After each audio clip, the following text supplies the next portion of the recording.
CNAS Artificial Intelligence and Global Security Summit.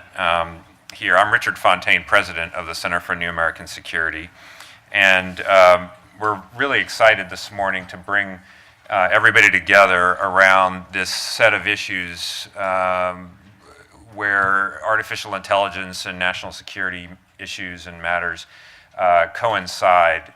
It's an area that has gotten some attention, increasing amounts of attention in the recent months, and we think really ripe for a discussion like the one that we have in mind today. If you look around the world, you can see the activity accelerating in this space. President Putin of Russia recently said that the country that leads in artificial intelligence will rule the world. The Chinese have put out a very ambitious artificial intelligence national strategy. Our friends in the United Arab Emirates recently named what I think is the world's first minister for artificial intelligence. The United States is making investments within the Department of Defense and in other places in these areas. And of course, it's having a broader impact on our society, our economy, and the way we think about security. So this is what we wanted to bring everybody together to talk about today. Thanks to all of you for coming. Thanks to everybody who is tuning in via our live stream. And I also wanted to thank our event sponsors who helped make today possible. That is Spark Cognition, Unisys, CSRA, and Morgan Stanley. Let me just say a quick word about the Center for New American Security. We are a bipartisan think tank here in Washington, and we're dedicated to finding bipartisan, pragmatic, and principled solutions to some of the toughest national security challenges face the United States and the world. One of the challenges that we undoubtedly will face is how we adapt as a country, how we adapt with our allies, and how we adapt our national security outlook to the changes that are arising from advances in artificial intelligence. Today's summit is the signature fall event of our technology and national security program, and it's the kickoff event for that program's new Artificial Intelligence and Global Security Initiative. To tell you a bit more about CNAS's efforts that are underway in the AI sphere, I'm going to turn it over in just a minute here to Paul Share. He's our program director, our director of our technology and national security program. He's also the author of a forthcoming book on how artificial intelligence is changing warfare. That book is called Army of None, Autonomous Weapons in the Future of War. It'll be coming out in April 2018. I don't know if it's available for early orders yet, but if not, then, oh, it is available for early orders. So, we only have a couple months before Christmas, and I'm sure that would make a nice sort of gift. But in any event, let me turn it over to Paul to tell you a bit more about our initiatives and about the summit today. But thank you again for being here this morning.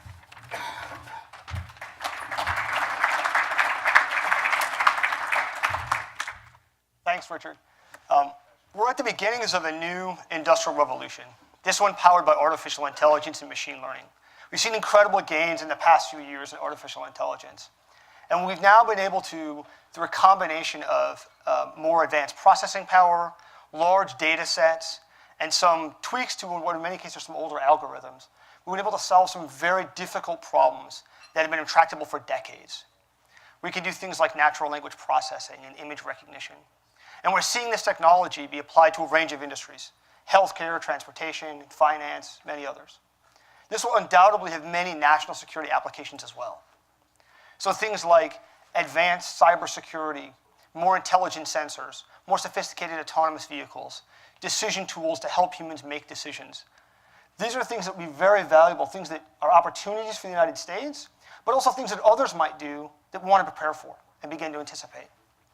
But there are also deeper changes underway. We know from past industrial revolutions that key underlying technologies like electricity and the internal combustion engine kicked off a broad societal process of industrialization that led to major shifts in political and economic power. These are shifts both domestically and globally. Countries rising or falling in terms of their power on the global stage, and even key changes in the fundamental building blocks of national power. So with coal and steel producing nations becoming more powerful, oil becoming a key global resource, shifts in geostrategic importance, with some regions of the world becoming more important. So what does that look like in an era of artificial intelligence? What are those key drivers of strategic advantage? Is it human capital? Is it data? How do we identify those and harness those so that the United States stays ahead of competitors? And how do we think about this in an adversarial context? Because many of these technologies, they're very powerful, but they also have limitations. So if data is an area of competition, how do we think about data theft and data poisoning? How do we think about some of the capabilities, but also the limitations of these systems, some vulnerabilities? We're going to have experts talk today about some of the weaknesses in the current forms of narrow artificial intelligence. Some of the brittleness, the concerns that a learning system might learn the wrong thing, and then it does something that's unexpected. Could be good in some settings. We've seen that in things like AlphaGo, playing the game of Go, coming up with new types of moves. So how do we think about integrating these systems with humans in our operations? These are some of the things that we're tackling in CNAS's Artificial Intelligence and Global Security Initiative, a major initiative that we launched this year that'll go for several years. And today is the kickoff event for this multi-year initiative. I'm very excited that you're here with us today in person on the live stream to share this. We have a very impressive array of speakers. To kick us off this morning, we have Dr. Andrew Moore, who's the Dean of the Computer Science School at Carnegie Mellon University. He's going to give us an overview of this technology and what it's going to mean for changing our world. So please welcome Dr. Moore.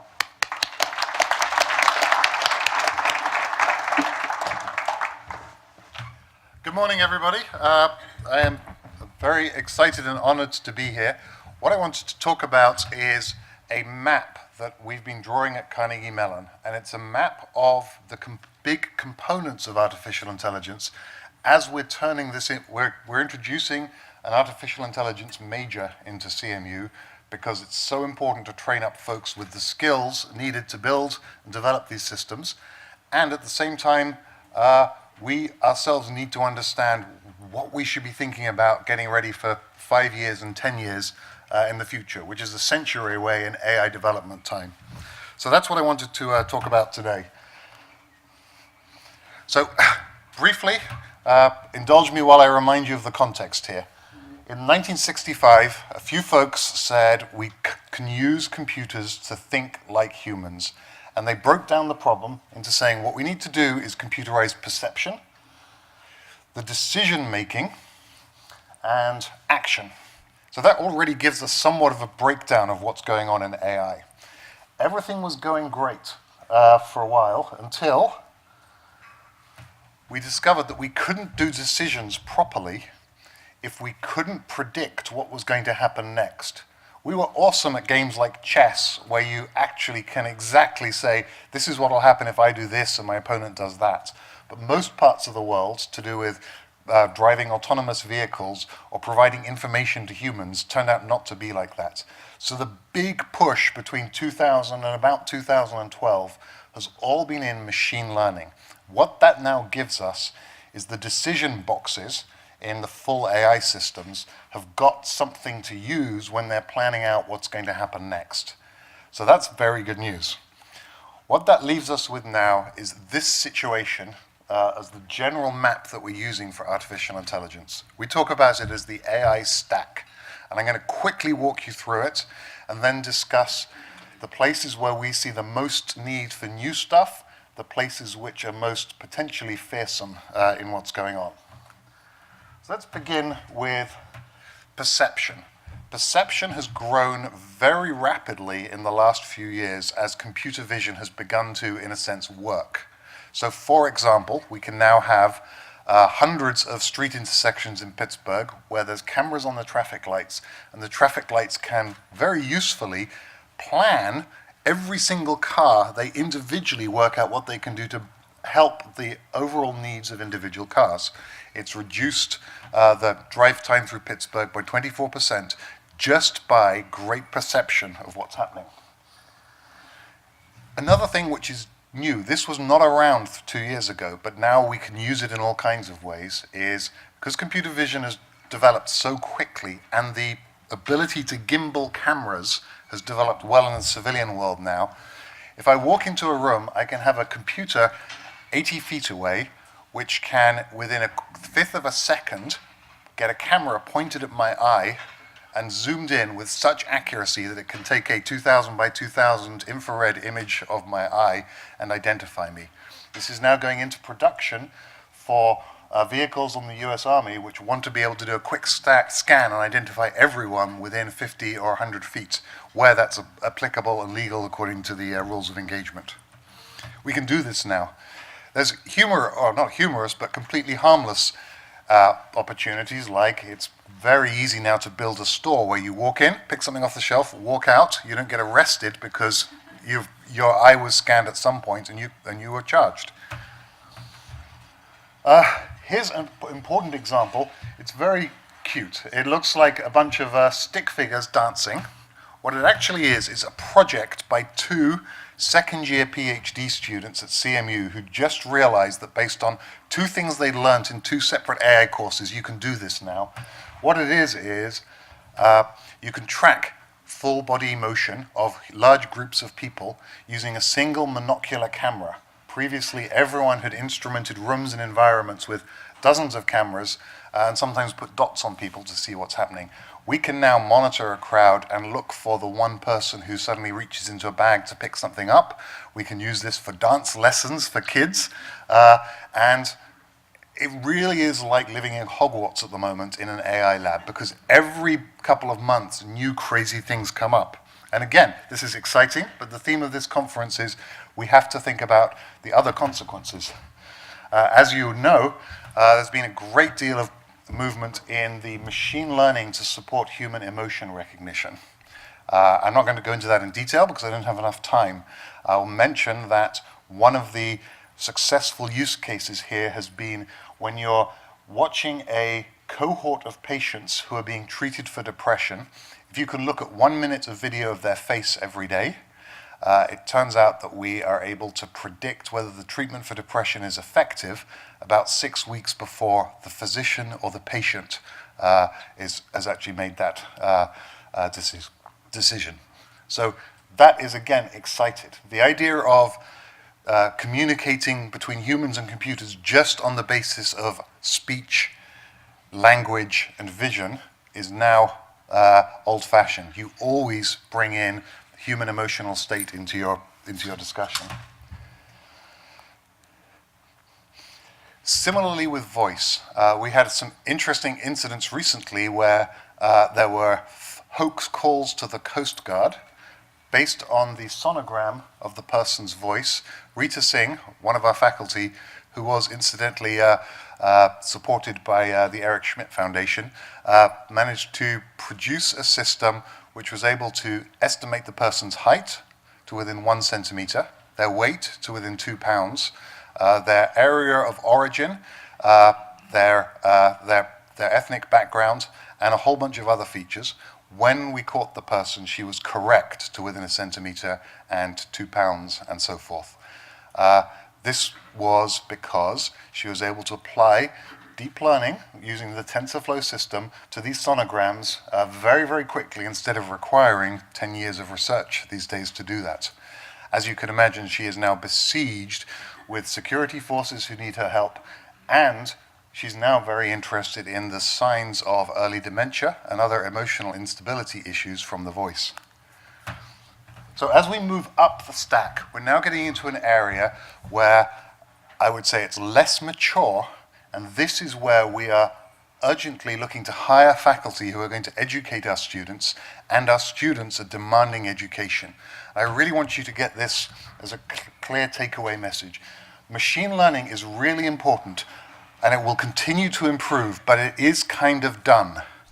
The crazy new stuff is living on top of machine learning with decision-making systems which are now able to have models of the world through machine learning. So the things here which are particularly important, this block here we call the AI infrastructure block. This is the horizontal technologies which are then used by actual applications. One of them, which is so unsexy, I'm not going to spend a lot of time on it, but just please believe me that it's really important, is the creation of large planetary scale knowledge graphs. Google and Amazon and Alexa and Siri are all powered by corporate knowledge graphs, all with knowledge of all the entities in their domains and how they link together. There's a national effort underway now to create an open source, much larger version of this, and this affects everyone, from folks in finance who are trying to predict and understand what the impact of disasters are on the supply chain, through to medical technologists who are looking to see if there's some phenomenon among the patients who are not responsive to Serenafib in stage 3 liver cancer. So this is a huge and exciting effort, and many organizations have come together for this one. The next important game changer here is, as we just heard, game theory. In addition to the celebrated AlphaGo win, this year was the first time computers completely beat humans in no-limit Texas Hold'em. This was work done by Thomas Sandholm at CMU. The reason this is significant is poker is a game where you have to take into account that your opponent's actions will be trying to deceive you about their hidden state of the world. And you yourself will lose a lot of money if you just play optimally. You have to deliberately mislead in what you're doing. You have to find the best thing to do in a world where all of your actions supply information to a possible adversary. Solving this was what we believe is one of the biggest linear programs ever run, tens of millions of hours on supercomputer time. And so for those of you from the numerical analysis world, linear programming is cool again. You can feel happy. All right. The next one, and I think this is going to come a lot today, is safety. In the big internet companies, the Googles, the Amazons, and so forth, we have been able to build systems rapidly because they're not safety critical, and we can use the philosophy of launch, discover problems, and iterate. That philosophy cannot be transformed over to safety critical worlds. And so although many of us get this frustration, why are the defense companies so slow? Why aren't they nimble like Silicon Valley? The answer is they cannot be. It would be unethical. So aside from talking about it, the next intellectual war is what you do about safety of a system which is adapting over its life. And we have two camps of academics who are both fighting each other, and I love the battle because I just support whoever's going to win in the end. One camp are the statistical testers who write software to carefully watch everything an autonomous system is doing and consistently invent, through a massive AI search, the scenario which we predict is going to be the worst scenario for the system. So these are the statistical testing folks. The other folks are the theorem provers. And these are people who are having some significant success in actually publishing adaptive AI programs which come along with a proof that even in the worst case scenario of inputs, they can't go crazy. And the most celebrated example of this was a recent proof by Andre Platzer of the safety of the new FAA anti-aircraft collision system, where he didn't manage to prove it. He instead discovered 100,000 different edge cases where it would fail, and that was able to be fixed before it went into production. Now, at the very top of the AI stack, these are the people who are using the infrastructure and the machine learning and the perception underneath it to do end-user applications. And of course, the big commercial battle at the moment is in personal assistance. There is an open question as to whether and when and how we can develop personal assistance for warfighters and commanders to have that full sort of set of information which helps remove the fog of war without getting in their way with too much information. Here are some other examples of the kind of things that are going on. That little snake-like guy is the world's first robot approved by the FDA, and it is actually, this is going to be horrible, so everyone's finished their breakfast. It can go down pretty much any of your orifices, and it will do it autonomously in a self-driving type of way, which sounds horrible, does to me too, but is actually much safer than if it's guided by a mediumly skilled surgeon. And so that area of tools which help make surgeons and other experts' lives better is very important. There's a cute little example running on the bottom there, which is an application to help people who are learning to climb, where you project challenges for the learner and evaluate how well they're performing to help them in their learning. And that's got a very important lesson behind it, which I will secretly reveal in just a moment. All right, the final box is autonomy, and look what's happening here. This is what's going on for people writing autonomous systems. They have to have software where groups plan very coordinated actions together in a world where there are other things going on. And at that point, you didn't see it probably clearly, but they managed to score a goal through this collective planning. The reason that autonomy is interesting is it's an undeveloped field. We at CMU and many other places can build autonomous systems, but we're doing it like a cottage industry. We have a general theory of, to build a system, you create a set of things called behaviors, which are little subsystems which are responsible for subtasks, and they communicate generally and asynchronously with a master where they send messages to each other. That's the basis of the architecture of self-driving and so forth. But we strongly believe this is in the same sort of era as management of data was before the invention of relational databases. It's a cottage industry. Someone, and we hope it's the United States, is going to formalize this technology so that it's not just a few hundred people around the country who need to be hired if someone wants to build a new autonomous system. Here's a nice example of this is still moving fast. There is now an autonomous battleship. It obeys the rules of the sea, so it's a self-driving battleship. Of course, it does not manage weapon systems. It is used for submarine hunting. But this is going out, I believe it's out now, with a crew of only 12 humans in order to massively scale up the ability to do large ocean patrolling by the United States. And this was another very important example. This is autonomy in a cyber system. For All Secure is a company in Pittsburgh which won a competition to have an AI which is not allowed any human help compete against 20 other AIs in a DARPA competition where the AIs were trying to break into each other's systems and break into some external systems. And so in a nail-biting 2 days, all of these systems had to run. It was much less exciting to watch than, say, the DARPA Grand Challenge with cars or robots, because you just saw these boxes humming. But in the end, the systems did very well. This system called Mayhem, which won, is still not as good as the 12th best hacking team in the world, but it is better than the 13th best hacking team in the world. So there's lots of effort we're now pushing in to make this work. And again, I'm saving it for a second punchline as to why this is so significant. All right, so I've already described this. There's lots of work still to be done on the machine learning stacks, but even if no one comes up with new magic at that level, there's still new things to be built, primarily by going back to our roots of decision systems, autonomy systems, and human AI systems. Some of the things which get us really excited, and this is one of the reasons why we have undergraduates banging down our doors telling us we have to have an AI major, is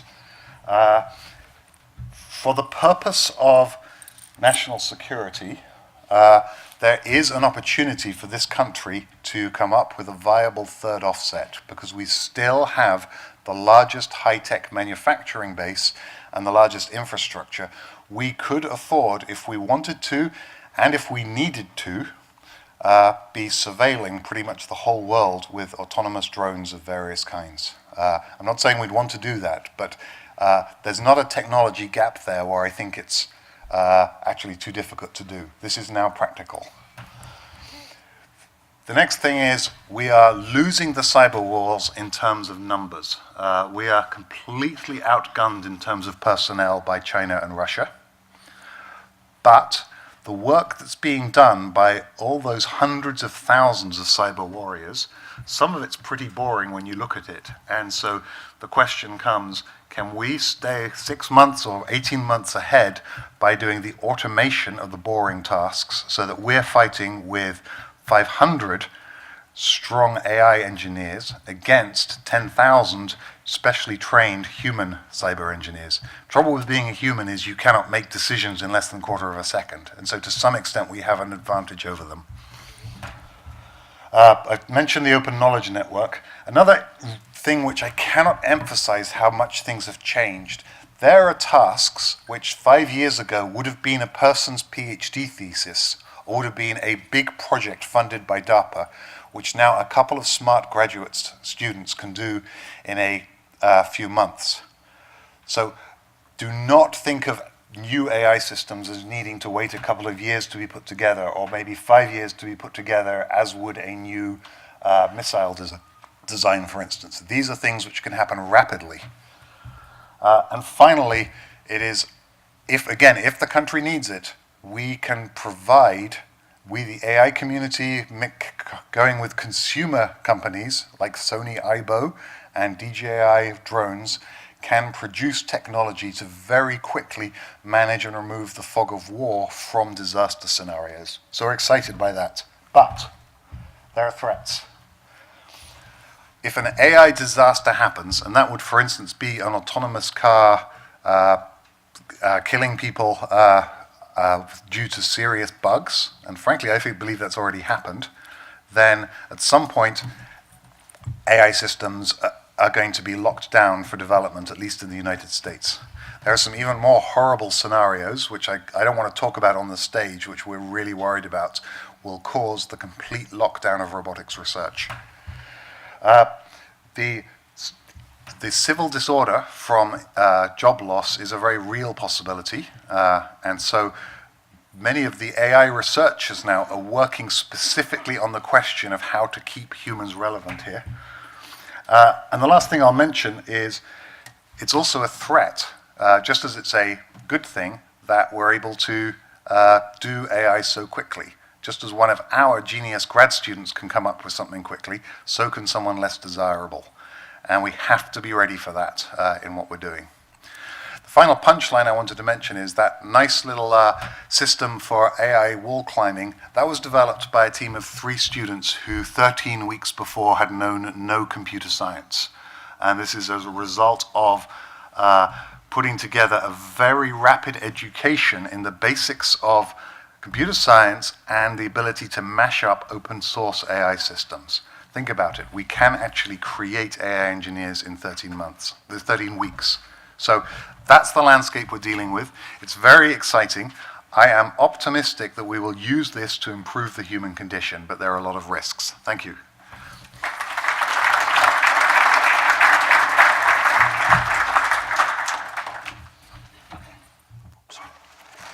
Thank you, Dr. Moore. For our next session, we have Eric Schmidt. He's the executive chairman of Alphabet, which owns, among other companies, Google and the AI research company DeepMind.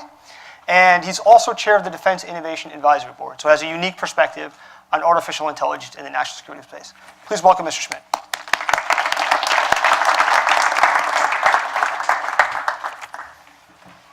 It's an honor to follow Andrew. So thanks for joining us. I wanted to start by asking you, from where you sit, looking at your companies and thinking about the United States as a whole, how big is artificial intelligence? How important is this to be a leader in this space? Well, if you're in a business that has a lot of data and in an information business of some kind, it's more than big, it's essential, because it will become your competitive advantage. And I think it's true that pretty much all of the knowledge system kinds of companies will become AI companies in that sense. A lot of people believe it'll be more than that, but that I know from the standpoint of Alphabet because it touches everything we're doing. When I was CEO, we had mobile first. The new CEO announced AI first as our core strategy. That's how serious it is. What do you see as the key drivers of competitive advantage? What are the things that allow a company to be ahead of rivals? Is it human capital? Is it data? What are those key components? It's sort of both. The first observation is this stuff is still essentially magic. The scientists that are working on it cannot, for example, explain certain failure modes. We don't really exactly understand how the learning occurs. There's evidence, for example, that the face recognition and the image recognition is using slightly different parameters than what we do as humans. That's an example. So it's a slightly different animal, if you will. So at the moment, I think it's in the province of very, very highly skilled mathematicians, PhDs, those sorts of people. And we're in a situation where those kinds of people, graduating out of Carnegie Mellon and others, are in the highest demand I've ever seen, with huge multi-million-dollar packages in their 20s coming out. That's how valuable these people are in the marketplace. But the other thing it's worth saying is that these algorithms, at least today, require a great deal of training data. And when I say a great deal, I mean like millions of entries in the matrices, billions of pieces of data. So the classic example is people would say, well, why can't you figure out terrorism? Well, the good news is terrorism is very rare, right? So it's much, much harder, if you will, to apply AI to that problem. Whereas trying to understand traffic, right, as an example, something that occurs every day, is far, far easier because you have so much training data. Another reason to think that AI works so well in biology is that as much as we would like to find differences among ourselves, we are all the same biologically. And the fact that we have so many examples of us that we can measure means enormous gains in our healthcare globally for everybody. So in your role as chair of the Defense Innovation Advisory Board, what is your assessment of how the Defense Department is doing in terms of looking at artificial intelligence and incorporating this? So a couple of years ago, I became the chairman of an external advisory board called the Defense Innovation Board. And the idea was to try to get the military up to speed with things which are going outside the military. We made a set of 10 recommendations which are public and you can read them, and I would encourage you to do so. We obviously worked pretty hard on them. And they cover a lot of ground that looking at this audience, you're pretty familiar with. The nature of innovation in the military, the kind of, what are the problems and so forth, the third offset. Bob Work is here, et cetera. So there are all sorts of examples of all of this. One of the most important points we made is that the military is not leading in AI. That we recommend, for example, the creation of the equivalent of an AI institute. And I can give you a positive and a negative example. So in peacetime anyway, and I think also at wartime, what do our men and women do mostly? They mostly watch things, okay? Well, computer vision is a solved problem compared to human vision. And roughly speaking, people's ability to watch continuous scenes with no change is not 100%. There are studies which show the error rates are 1/3 out of 100, 1/3 kind of error rates in various tests. Whereas computers can watch a scene which is monotonous for a very, very long time, and then they'll alert you for a change. Now that seems like the simplest possible thing. And yet we have this whole tradition of the military standing watch and so forth and so on, as if that's a good use of human beings. So the core narrative about AI is not that AI will be like us, that AI is different than us, and that the best uses of AI will be in human and AI collaboration of one kind or another. The Vision one is a classic example. It's also true of self-driving cars. So it turns out the military has started, it's interesting, it started in the intelligence group, a group called Project Maven, which they are talking about, which actually combines a lot of these very clever, it's done under a general named Shanahan, who's very clever. And I guess, how do you see those initiatives going? I mean, do you see that DoD is making progress? Do you see them adopting that? Do you see obstacles? Well, you worked at OSD. Yeah. So looking at this audience, I don't need to tell you that the military is very large, very cumbersome. The military, as a general statement, doesn't build things. It uses contractors. So the problem is that the contractors build what the military asks for because they're contractors. And the military has not been asking for AI systems, and it takes 5 to 10 to 20 to 30 years to go from the spec to the delivery. Am I summarizing the history of 40 years of procurement, or did I get it wrong? I could make it worse if you want in my report. So the core problem is, how do you get the leaders who want passionately to get this stuff done to be able to deliver these solutions quickly? My own view is that they have to write AI and machine learning more technically correctly in every procurement. The military contractor base is largely good at hardware, not very good at software. I don't need to tell you that. You use it every day. Software systems aren't interconnected. They don't use cloud computing. There's a long list, and these are covered by our recommendations. So Maven is interesting, to give you an example, because it's an intelligence application, which is good because it isn't life safety. In other words, it can make a mistake, it makes a recommendation. And they train it on open source data, which I think is most interesting. So there's another good example of the military coming up with a new strategy that uses open source data to make their system smarter.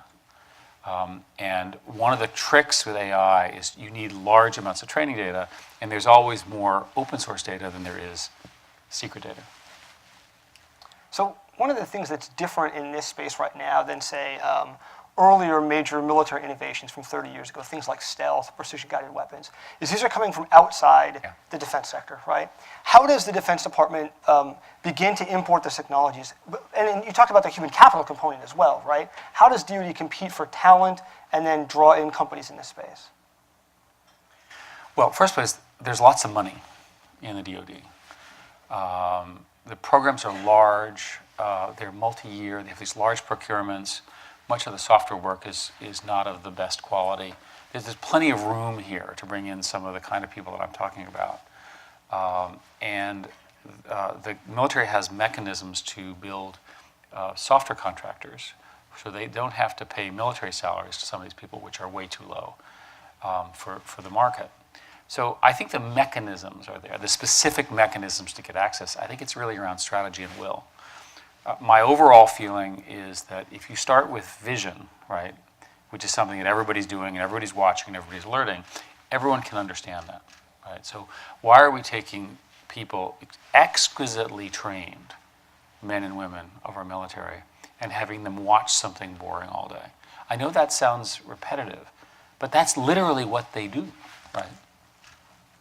For hours and hours and hours. And the other activity, which I find very disturbing, is called, basically it's called turn and type, right? So what happens is they have two different screens. This system uses one data set, this other system uses another set, and they have, again, soldiers taking the data from one screen and typing it into another because their systems aren't interoperable. Again, these are straightforward problems. I mean, I know we want to talk about the very, and the stuff that Andrew talked about, incredibly interesting stuff. But a lot of the gains here are making the existing folks just that much more effective. It's all right in front of you. When you talk about that vision, are you seeing the senior department leaders that you interact with, that they're starting to get it? They're starting to say this is a key area to be ahead on? They are. Under Ash Carter and now under Mattis, everybody kind of gets this. The problem is that everyone can understand something, but they cannot collectively act, right? Is the sort of the core governance problem. So you have to come up with ways for them to be able to get the resources and so forth. Now, if we were in a huge war with a major adversary, I'm sure the rules would be different. But right now, the planning procedures and so forth, in my view, take too long. That's why in our recommendations, we talked about embracing a culture of innovation, trying things, failing quick, all the standard Silicon Valley kinds of things that people talk about. It will help if the military moves to cloud computing for much of its infrastructure. The DoD has just announced a major cloud computing initiative, which they're very serious about. And I'm told that compared to other initiatives, the DoD is moving very, very quickly compared to many other things it's doing. Right? My view is it's not fast enough, but I say that at Google too, so it's okay. I want to turn to China for a second. Some of the top AI companies in the world are in China. What is your sense of how the United States is relative to China in terms of the talent and innovation that's going on in artificial intelligence? So I don't know if you all saw, but a month ago, China actually announced its AI strategy, and I actually read it. And it's pretty simple. By 2020, they will have caught up. By 2025, they will be better than us. And by 2030, they will dominate the industries of AI. Right? And just stop for a sec. That's the government said that. Weren't we the ones in charge of AI dominance here in our country? Weren't we the ones that invented this stuff? Weren't we the ones that were going to go exploit the benefits of all this technology for betterment and American exceptionalism in our own arrogant view? Trust me, these Chinese people are good, right? We were in April, we brought our AlphaGo game, which is a remarkable reinforcement learning activity, and brought it to Shanghai, Wujian technically, and had a series of demonstration games against the very top Go player in the world, and we won every game. And he was a brilliant player, and he invented new moves. We invented new moves. It's sort of historic if you're a Go player. And then we retired the game. The game that was played learned how to play Go in 7 days from zero. Right? That's how smart these systems have become, and beat the top human in a game that's 2,500 years old.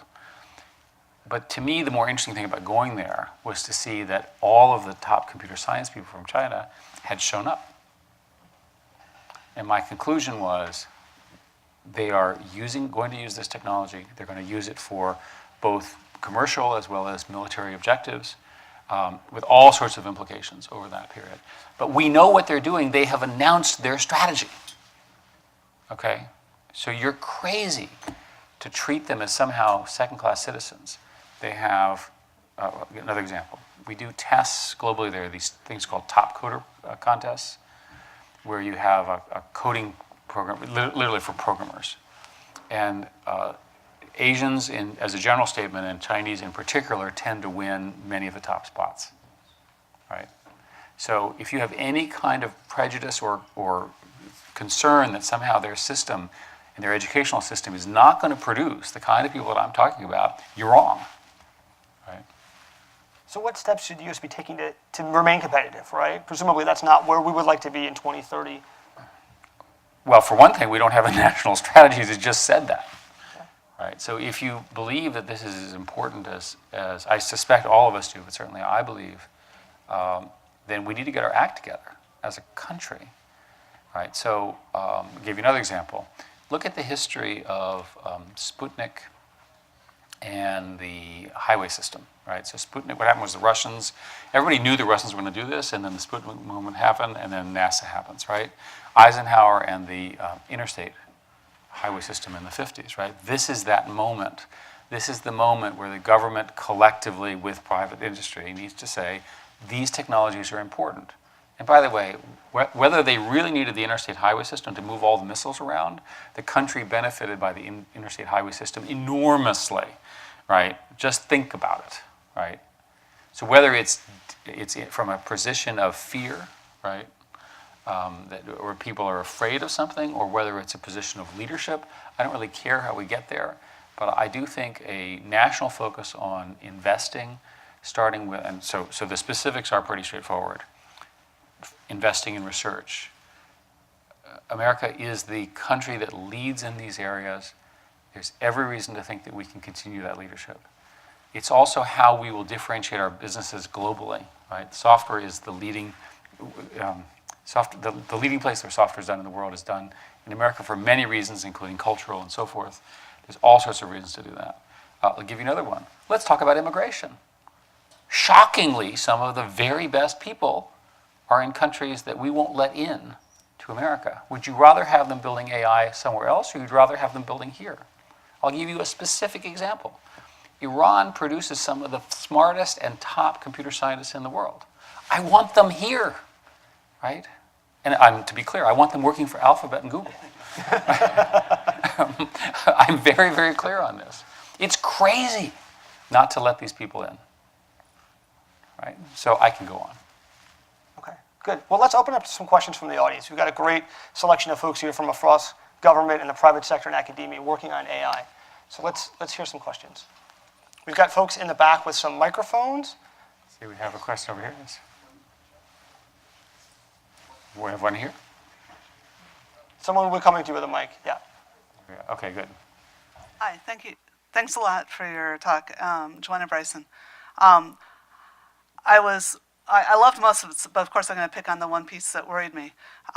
You were talking about replacing large numbers of military people with an AI vision system. Could that be a single point of failure? Could that be something that could be hacked or manipulated, whereas thousands of soldiers would presumably whistleblow if anything weird was going on? So there are many, many issues around the design of these systems that you would want to get right. So the first thing to do is, the military's position, and I agree with this, is that a human should be in the loop in anything involving kinetic activity. That seems obvious to me. So you want to start where the areas where you're making the soldiers more efficient. So yes, of course, right, if you build a tool that is then hacked by the Russians or the Chinese or whatever scenario you have, that's worse than the tool not having the tool, right? So make one that's not hackable, right? So I think that these are all straightforward engineering problems, and they need to be done right, in the same sense that the ships need not to sink and the airplanes need to fly and so forth and so on. But these are known problems. The reason I picked vision is easily understood. We understand its failure modes. It's also something where people can say, let me check that. Let me check another source. Let me see, do I agree that a missile was launched? Can I, the computer says, hey, a missile was launched. Let me check over this other site. Let me see if everything agrees before I do anything. Maybe it's a false positive. We understand how to build reliable systems using that kind of error rates. Okay, Dr. Moore. I also worked at Google for Eric at one point. You forget, for a decade. That's right.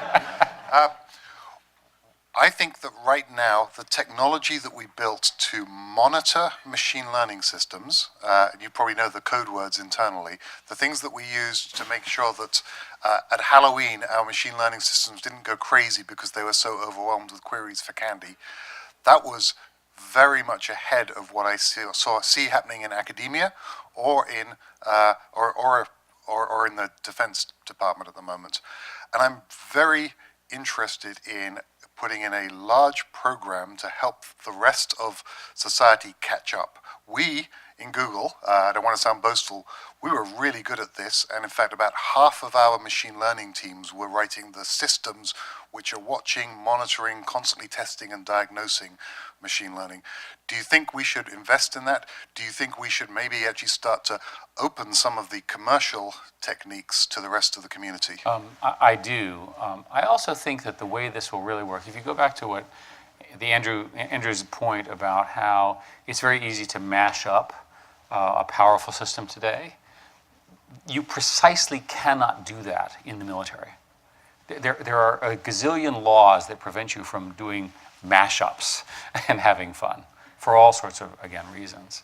So I'm very much in favor of partnerships between the military and universities, whether they're simply a building next to a university or the military helping fund research in the university in an unclassified, open source kind of way, so that the military can get the benefit of these kinds of systems. I think it's good for the country, it's good for the universities, it's good for the research, as long as it's done in the open and not in a classified way. Amir, So thank you very much. if you actually just wait until the mic comes, because then we'll be able to pick you up on the live stream. Awesome, thanks. Eric, thank you very much for those views. Very interesting. My principal question is around how you see the China-US competition. A few observations on that is that China is in a position to spend orders of magnitude greater capital in both creating the demand for these AI products and directly building the AI products. With the One Belt, One Road, they're also integrating and partnering up with many other countries that produce great talent that they will have access to. And in fact, there are some statistics that indicate that because of the immigration climate in the United States, Chinese students and other smart students that would have chosen the US as their #1 destination are now not doing so in measurable ways. One can go on and on, but at the same time in the US, we've seen this budget proposal, which actually the most recent Trump budget proposal, which actually cuts down science and technology funding. And there's a whole bunch of things also that sort of get to the heart of what we're trying to do with education by making all of these changes. It's certainly not to promote more science. Certainly there's nothing about AI. So all of these decisions, they have a lifetime. I mean, when you make a decision like this and you commit to a decision like this, you don't get to redo it 3 months and 6 months down the road. It has a consequence once you go down that path. So given that these decisions now have a window of consequence, how do you rate the probability of, in 5 years, the US remaining a dominant AI player compared to China? I'm assuming that our lead will continue over the next 5 years and that China will catch up extremely quickly. So in 5 years, we'll be kind of at the same level, possibly. It's hard to see how China would have passed us in that period, although their rate of improvement is so impressively good. It feels, as an American, that we're fighting this particular conflict over AI with one hand behind our back, which is supported by your point. And what I'd rather do is not adopt Chinese policies, but rather sort of more like us, right? Do more of the things that we're particularly good at. Funding basic research. As you pointed out, the Trump budget does reduce that. It's the wrong direction. Let's find other ways to do it. There is good news, which is this explosion in opportunity is being funded by the private sector. And so for the next 5 years or so, the #1 majors in the leading universities are computer science, right? This is extraordinary, right? At Princeton, the #1 major used to be economics. Now it's actually computer science. Economics is second. My professor friends have told me that the quality of the students that they're getting are the top students that are coming into the university, including compared to the physics students, the math students, the other traditional people we would compete with, or fields we would compete with for the smartest students. So there's reasons to believe that this next generation of young scientists and inventors are even better than the people, the sort of old people that are talking about this now relative to that. These are 19, 20, 21-year-olds. So I'm very optimistic about that. I'm concerned that the country does not frame this problem correctly, right? I used immigration, research funding as 2 examples. There's plenty of others. Yeah, yes.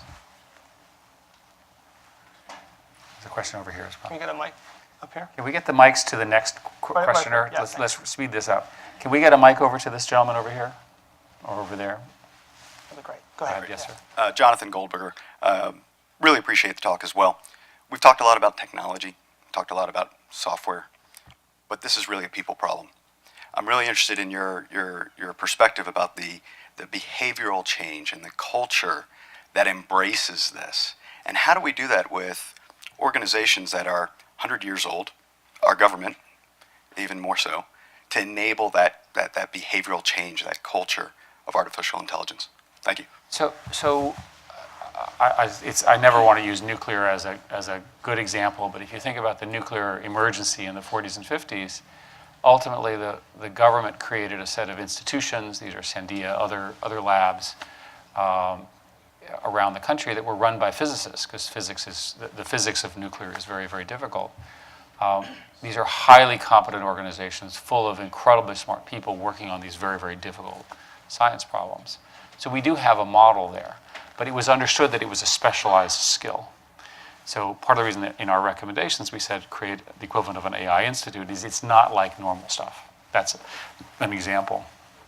I think that what will happen is that every major public corporation will have as its suppliers some of the people I'm describing, whether they're separate software companies or they work for them, because it's too fundamental. I'll give you another example. If you run a normal big business in America, a team of 10 or 20 of these people can probably increase your profits by 5% just by pattern matching, because these algorithms are very, very good at looking at and discovering patterns that you don't see. My favorite example is we have these large data centers. We care a great deal about them. We've tuned them. We have the best data center engineers in the world according to the data center engineers. So we take our group in London called DeepMind, and we ask them to use their reinforcement learning tools to look at simple energy efficiency of our data centers. And data centers are defined by how much electricity they use, moving power around, cooling, pretty boring stuff. But and you think, it's more busy on Monday than on Sunday, that kind of thing. And they've tuned it as best they can, and they're really good. In 2 weeks, the system came up with a 15% improvement over the top engineers in the world. Now, what's a 15% improvement in energy efficiency worth to a large distribution company in the oil and gas business or in the transportation business of any kind? It's enormous. Those are all of their profits.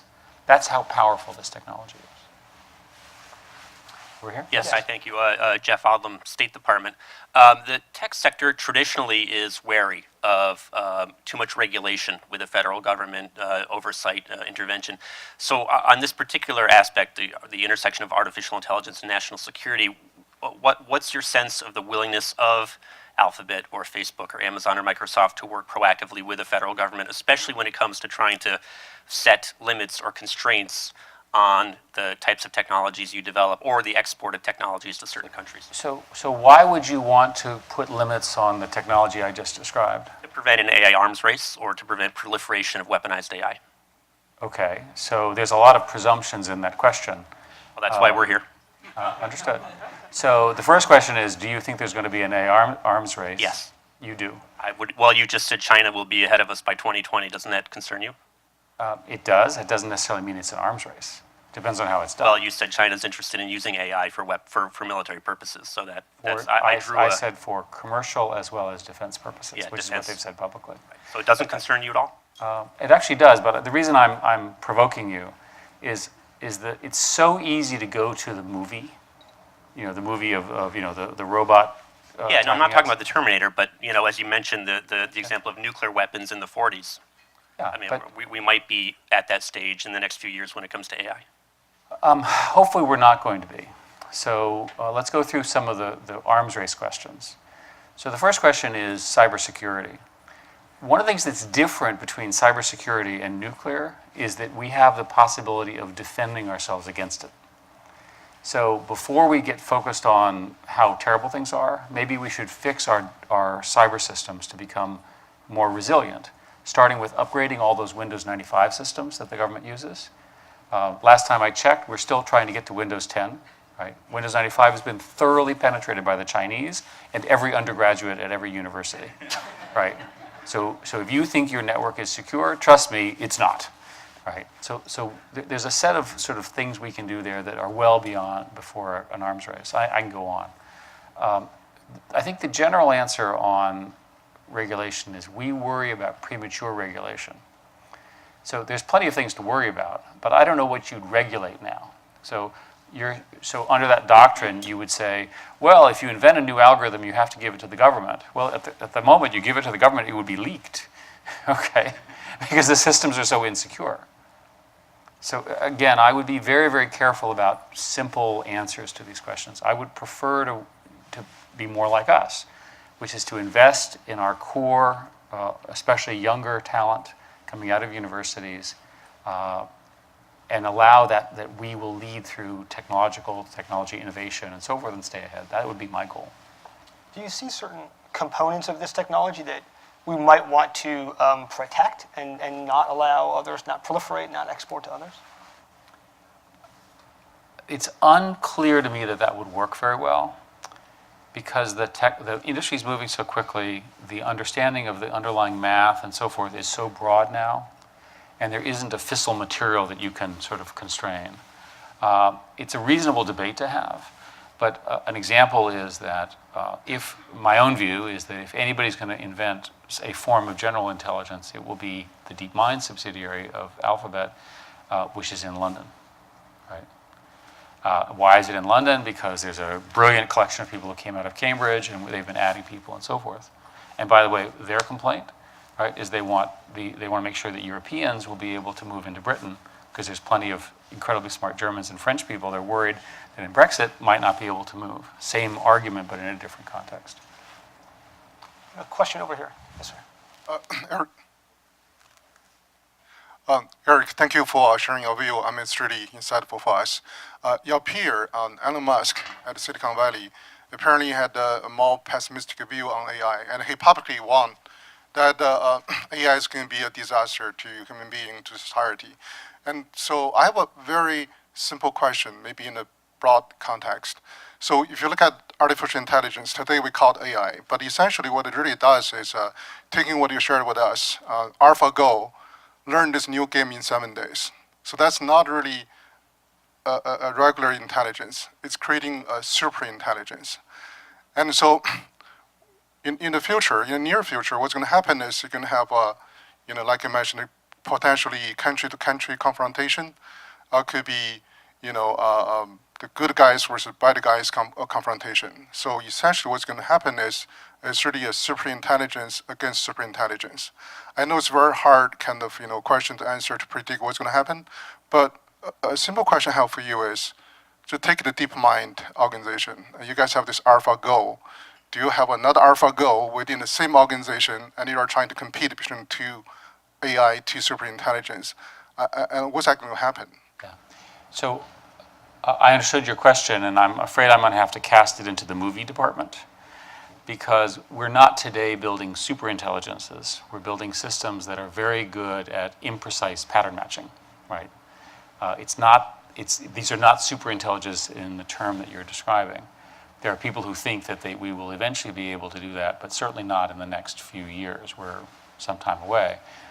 And it's absolutely true that AlphaGo is a tremendous achievement, but it was done against a system of absolutely clear rules, which is why games are so susceptible for it. It remains an open question how much farther it will go.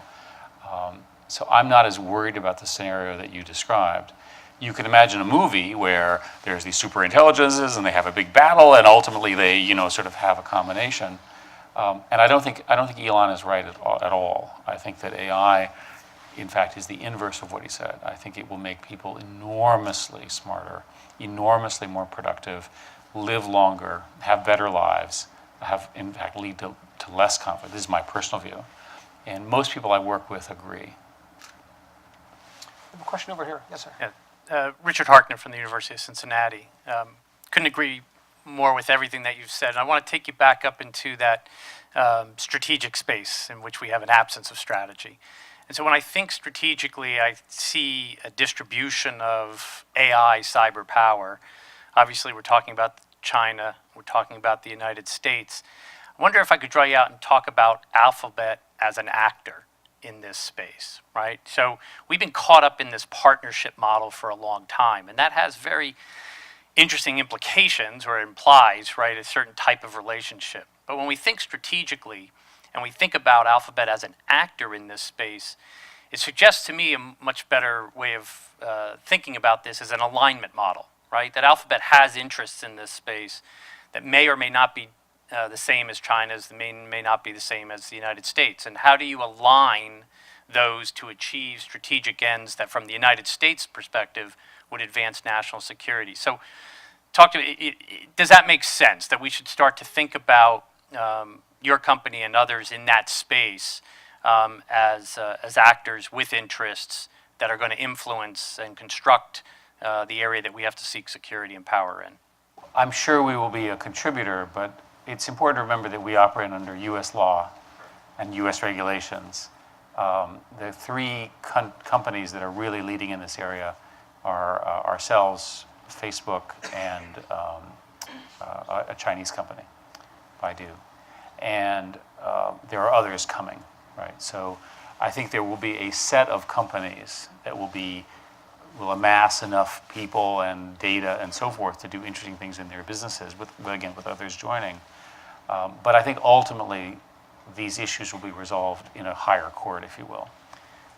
I will tell you that our contribution is we're trying to move the research ahead quickly. We released a library called TensorFlow, which is one of the mashup systems that people use, which has been remarkably popular. Question over here. Who was the mic? Yes, sir. Go ahead. Thank you, Eric, for the very interesting feedback. My name is Jeff Clune. I'm a professor of artificial intelligence and also helping to create Uber's Artificial Intelligence Lab, which in many respects is following up on the model that Google created. And I want to talk about that model really quickly. One of the things that I find really commendable and remarkable about what Google did years ago is it started paying people to come and just do research within the company walls for pay, which I imagine is a tremendous expense. So you have all of Jeff Dean's group in Google Brain, and you all have Demis's group at DeepMind and many other researchers. And so I wanted to hear a little bit of your thoughts in terms of what you would recommend to other CEOs and government officials, especially in the military, in terms of is it worth the expense to hire people to come and just do research and not focus on products in your company? I know you mentioned the great example by Mustafa's group of RL being applied to your own power factories. So to what extent have you been justified in this amazing investment in pure researchers that are just publishing and kind of doing the typical academic thing, but for on Google's payroll? So in our case, as an AI-first company, you would want to be the inventors of some of the future of it. So it makes perfect sense. I worked in research labs for my whole career. I worked at Xerox PARC, 40 years ago. So I can't imagine a tech company without being able to fund either directly or through universities the basic research in the field that they take most advantage. I make the same argument to the military. It just makes no sense to me that the military would avoid having either researchers itself or researchers that it funds, collaborations with universities, partly so that they can get an internal heads up. It's just so much a better feeling when you can make a local phone call or the equivalent to somebody who's on the payroll, if you will, or in your tribe, right, to try to understand what's really going on. So think about, let's use the China threat in the military context. So let's say the military is sitting there doing a China analysis, and I'm sure that they do this. Wouldn't it be nice if they had some folks that they trusted that they could call, that could really talk about where the Chinese research is, where American research is, and where the differences may emerge? We have time for one more question. So Greg, you've got the last question. Dr. Schmidt, thanks very much for being with us today. I'm curious what you think the correct relationship is between the large Silicon Valley technology companies and the Department of Defense and the U.S. intelligence community. Please correct me if I'm wrong, but my understanding is the terms of acquisition for DeepMind actually restricted the level of collaboration between DeepMind and the U.S. national security community. And so I'm curious, one, whether or not those restrictions are real, and two, what is the proper relationship between technology companies, U.S. AI researchers, and the national security community? Thank you. I don't remember the specifics on the term, but there's a general concern in the tech community of somehow the military-industrial complex using their stuff to kill people incorrectly, if you will. I don't know how to say it any other way. And it comes from it's essentially related to the history of the Vietnam War and the founding of the tech industry. So in reality, I and the other people I'm part of the board with are trying to at least allow for communications to occur. As to whether I, for example, am conflicted in the sense that I can't suggest alphabet things inside the military, nor would I ever do that. So in practice, I don't have as big a concern of this because the military's procurement processes and the way it operates are so different from the way the tech community operates. My guess is what will happen is that there will be companies founded that are more in alignment with the mission and values of the military that will use this technology to help keep the country safe, et cetera. A very good example is a group called DIUX, which is headed by a guy named Raj Shah. And DIUX, by statute, has the ability to invest in small tech companies for things which are helpful to the military's mission. So they are, for example, investing in drone companies that are doing interesting things, sensor companies that are doing interesting things. That is a great idea, and there should be lots more of that. And that's the more likely scenario. Well, thank you, Eric. We're about out of time. Thank you so much for coming. Thank you all, and thank you all for caring so much about this. And thank you, Paul.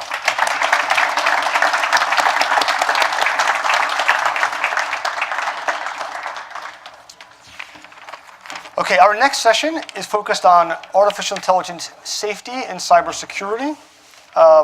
There's tremendous opportunity in artificial intelligence, but there are also risks we need to be aware of. We need to be worried about things that others might do, as well as some safety vulnerabilities inside these systems. So what we're going to do for this session is we're going to have two expert presenters each give a brief 10-minute presentation to kind of tee up some of these issues.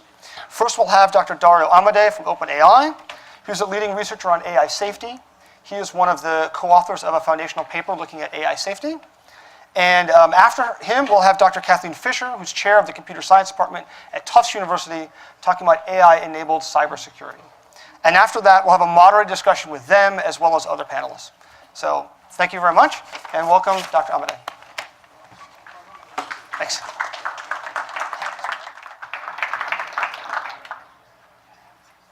Got the slides?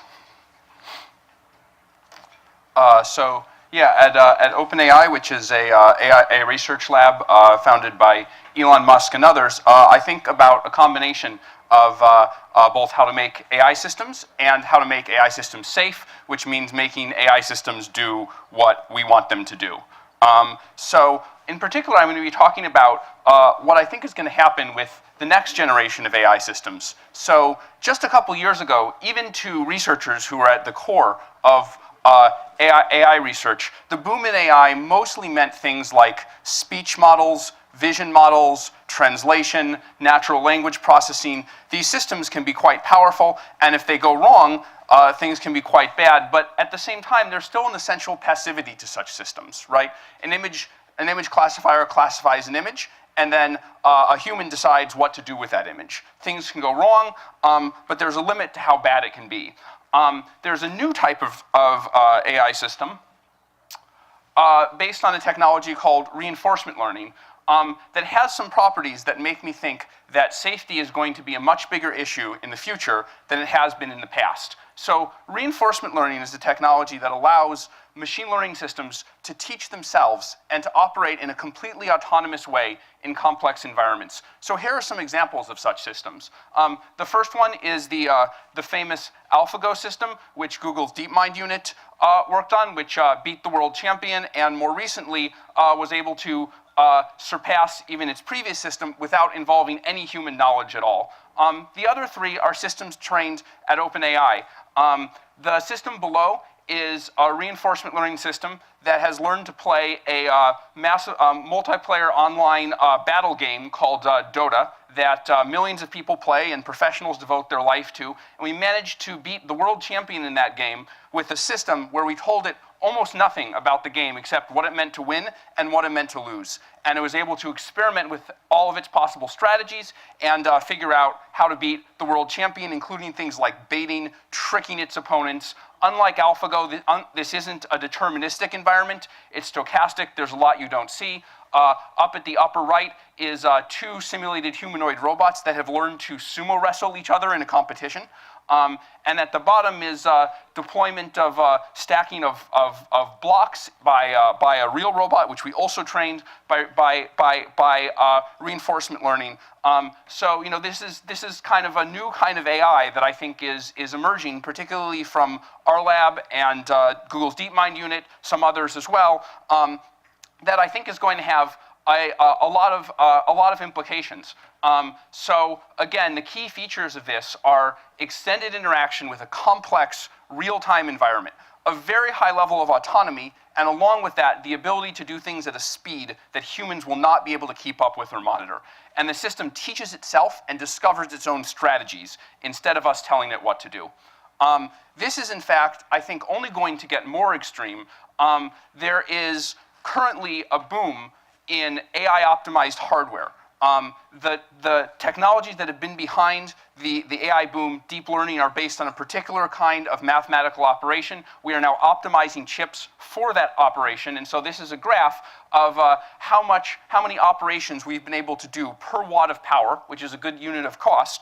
And over the last couple years, this has skyrocketed, and we really see no end in sight. And the better hardware is going to mean that systems are going to be more powerful. We're going to be able to iterate faster on research ideas because we can run experiments faster. And in the end, we're going to be able to build systems that have even more autonomy and that operate in the real world.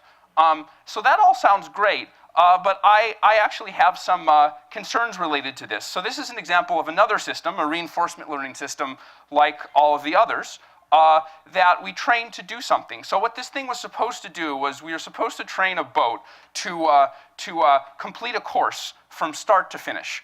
And the only way to measure whether it had made progress along completing the course was that, in this video game, there are these kind of markers laid out. There are those kind of green and blue things. Every time you get one, you increase your score. And they're kind of laid out mostly linearly along the course. And so we set this thing running. I remember setting it running one day, just telling it to teach itself. And I figured that it would learn to complete the course. But what it does instead, this thing that's been looping, is it goes backwards in the course. It finds this isolated lagoon. And it turns out that by spinning around in this isolated lagoon in exactly the right way, it can get more points than it could possibly ever have gotten by just completing the race in the most straightforward way. In a sense, there's nothing wrong with this, in the sense that we asked it to find a solution to a mathematical problem. How do you get the most points? And this is how it did it. But if this was a passenger ferry or something, or a cyber-physical system, you wouldn't want it spinning around, setting itself on fire, crashing into everything. You might say, of course there would be human oversight and this kind of thing would never be allowed to happen, but if a system is training in a massively parallel way, if we deploy it in a massively parallel way as we would for, say, a cyber attack system, something like this can happen without us even knowing that it's happening, where our system has found a way to do the thing we think we want in a way that we really don't want. Another kind of clever example of this is we trained this as a simulated robot that we trained to kind of kick a puck and move it towards the red dot. We made a complete realistic physics simulation. And one thing it discovered was that it's actually kind of hard to kick the puck all the way to the red dot. So it kicks it most of the way, and then it kind of cheats by nudging the table backwards in order to make the puck hit the table. And of course, we just gave it the mathematical problem of like, yep, you get reward for hitting that puck right to the dot. And it found the most efficient way to do that, which turns out to be cheating by moving the table, or what we would think of as cheating by moving the table. Now again, if there were someone on that table, if that table were valuable, we would not want the system to discover a solution like that. But in the way that we've specified the mathematical problem, this is a valid solution. And so I personally think it is very important that we develop techniques that prevent this kind of thing from happening, that allow us to impart our intentions and our real desires to an AI system to make sure that it does what we want. Now, moving from kind of these systems to the kind of systems that we would have in the real world, I mean, these are both kind of simulated environments, but again, as I said, I think these systems are increasingly moving into the real world. So here are a couple thought experiments. So some things that you could imagine doing with reinforcement learning systems that teach themselves and that experiment with their own strategies and that can explore a very unrestricted space. You might be able to make a smart hacking agent that makes you might be able to make a smart hacking agent that is trying to attack a particular adversary. We've already seen some of that with the DARPA competition, although it didn't use this kind of AI. I think this kind of AI would make it much more powerful. And you can imagine that a system that you deployed in this way, maybe it figures the best way to disable the adversary is just to make all the code on the internet unreadable. And such a thing would spread very quickly. We wouldn't know that it would happen, or just kind of any number of similar scenarios you can come up with where it does something very quickly beyond the speed at which a human can monitor it that formally achieves the objective you've given it, but that really ends up doing something that we would regard as destructive, not just to our adversary, but to us as well, and maybe to everyone involved. Similarly, I think we'll have kind of large-scale systems designed to do social media influence. There are already kind of dumb bots that do this, but I think reinforcement learning might someday, and maybe someday soon, be a pretty good fit for this. I can imagine, let's say you're doing a social media campaign to get someone to buy your product, and it turns out best way to get them to buy your product is to make them really angry and fight each other, and then they do something that that increases their demand for whatever your product is. There's been a lot of talk about the U.S. and China and basically technological races, even if only economic, between countries, governments, commercial entities, in a race to develop more powerful AI. And I think the message I want to give is that it's very important that as those races happen, we're very mindful of the fact that that can create the perfect storm for safety catastrophes to happen. That if we're racing really hard to do something, and maybe even some of those things are adversarial, that creates exactly the conditions under which something can happen that not only our adversary doesn't want to happen, but we don't want to happen either.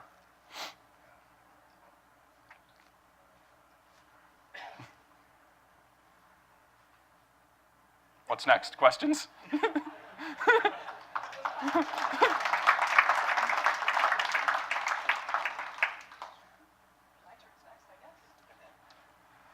Sorry, wasn't clear what the cue was.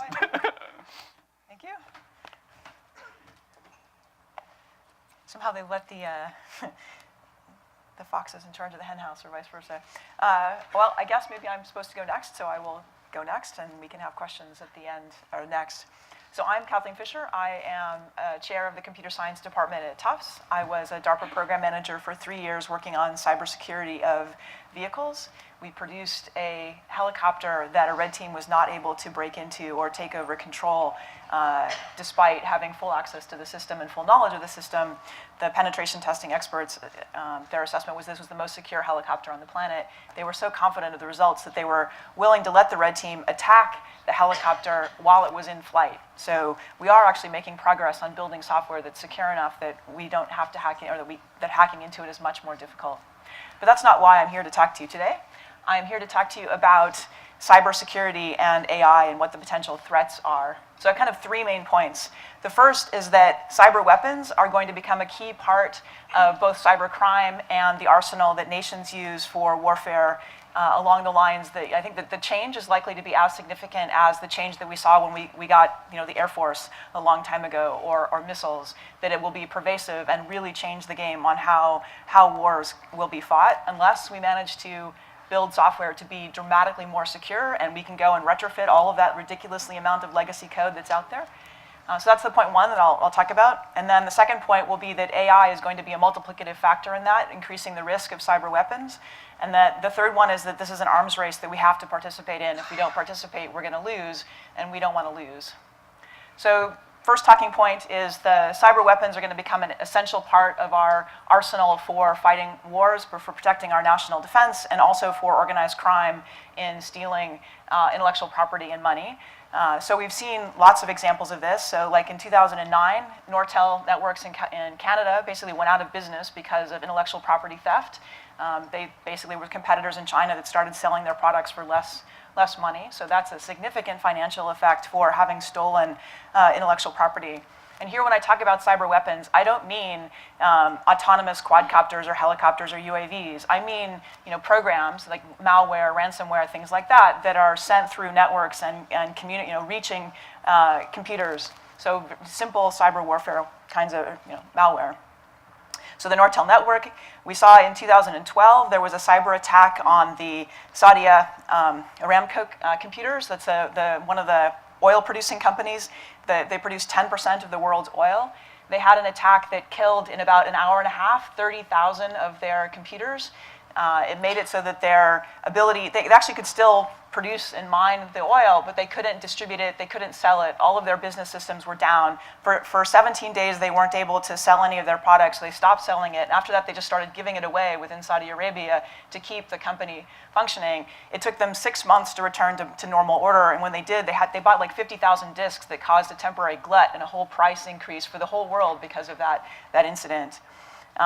We saw in 2014, there was an attack on the Sands Casino in Las Vegas that resulted in $40 million worth of damage to the casino. The Sony attack, there was email stolen from 47,000 computers. Right? These are all examples of either criminals or malicious actors using cyber software, malware, to break in, to steal things, or to disrupt the normal operation. We also see ransomware is increasingly being used. So in like 2014, it grew by 4,500%. Typically, your computer gets encrypted, and you're asked to pay like $300 to $500 in Bitcoin. Symantec estimates that it's about $5 million per year market, which is tiny, of course, but there's the potential to grow enormously, and there's profit associated with that. So you can imagine somebody who just wants to make a lot of money would be incentivized to pursue that. And then, of course, we see things like the same kind of things applied in a nation-state context to advance national security objectives. Stuxnet is the poster child for this, where there was a very expertly wrought piece of software that infiltrated the uranium enrichment facility at, I never can remember the name of the facility, Natanz. That's it, Natanz. It destroyed about 800 of the centrifuges there, delayed the operation a little bit. It exploited 4 0 days in order to be able to do that. So that was an exquisitely handcrafted artifact used for advancing national security kinds of objectives. So that's point one. Those are just tip of the iceberg kind of examples. DARPA has a program called Radix, whose starting premise is that foreign nation states have already infiltrated our power grid, and if they wanted, could disrupt the operation of our power grid. The point of the program is to develop early warning system and response so that if they notice that those embedded adversaries are launching an attack, to be able to stop the attack before it really takes over. There's plausibility that that's a realistic assumption that foreign nation states have indeed already infiltrated the power grid infrastructure. For example, in Ukraine, when there was a cyber attack on the Ukrainian power grid and also the call center where you call to report power grid outages at the exact same time. So it seems very likely that the Ukrainian power grid went down because of a strategic attack done in the cyber way. So basically, cybercrime and use of malware in a national security kind of setting is already here and will be increasing in the future. The second point is, okay, so what does it have to do with AI? So far, all of those systems have been built by expert hackers by hand. So the question is, could we have AI systems that would be able to achieve similar effects? And the answer so far is not yet. But that could change, and one of the pieces of evidence that could change was DARPA's Cyber Grand Challenge program, which ran in 2016, the finals. We already heard it mentioned twice today. The Cyber Grand Challenge is a capture the flag event. So capture the flag is a hacker kind of competition where you have each hacker team shows up and they're given a computer with a set of programs on it, and they are charged with defending the binaries on their computer while simultaneously analyzing and finding vulnerabilities in the binaries on their competitors' computers. All the computers are networked together. Each computer has what are called flags, but they're basically secrets, pieces of information. Each team is charged with stealing as many of the competitors' flags and protecting their own flags. So normally this is played by people. Cyber Grand Challenge was, let's have this being played by computers autonomously with no connection to people. So they set it up in Las Vegas. There was a very elaborate stage. There were 7 cyber reasoning systems that were competing against each other for a prize of $2 million. They were all air-gapped. It was all arrays. You could walk around and see that, in fact, there was no human connecting into these systems. They were able to, the competition organizers produced binaries that were test binaries. Some of them were replays of existing known attacks, things like SQL Slammer, the Morris Worm, Heartbleed. So these systems were able to find and identify these known exploits. They were able to patch them automatically. They were able to launch attacks against them. So that's encouraging. They also, one of the teams found a bug that the organizers didn't know was there. So a real bug in the competition software that nobody knew was there. They found it. They figured out how to exploit it. They launched an attack against the other teams. They successfully patched their own system.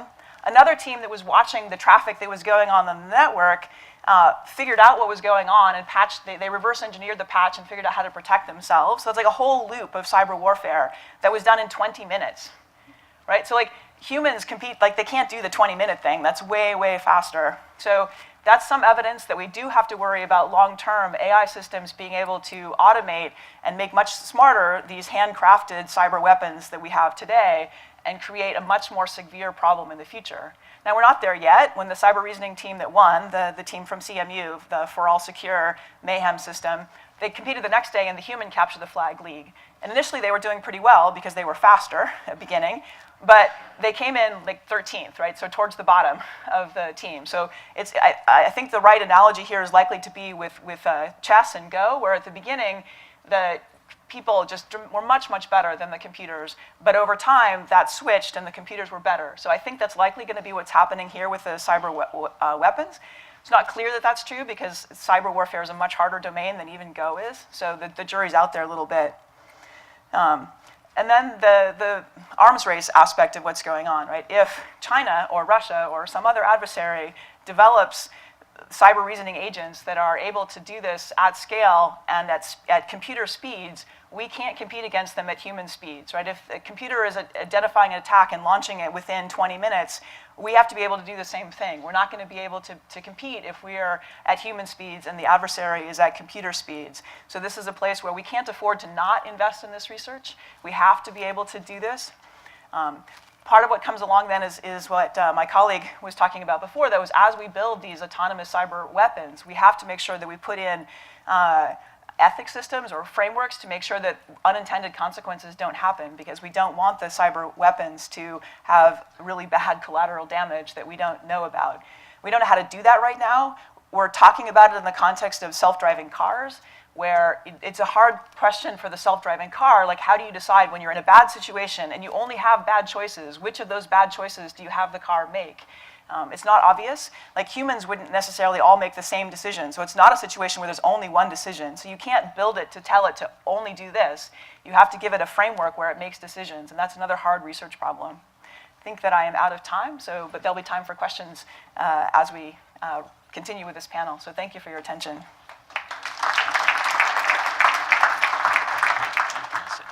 Okay. Thank you, Kathleen, and before that, Dario.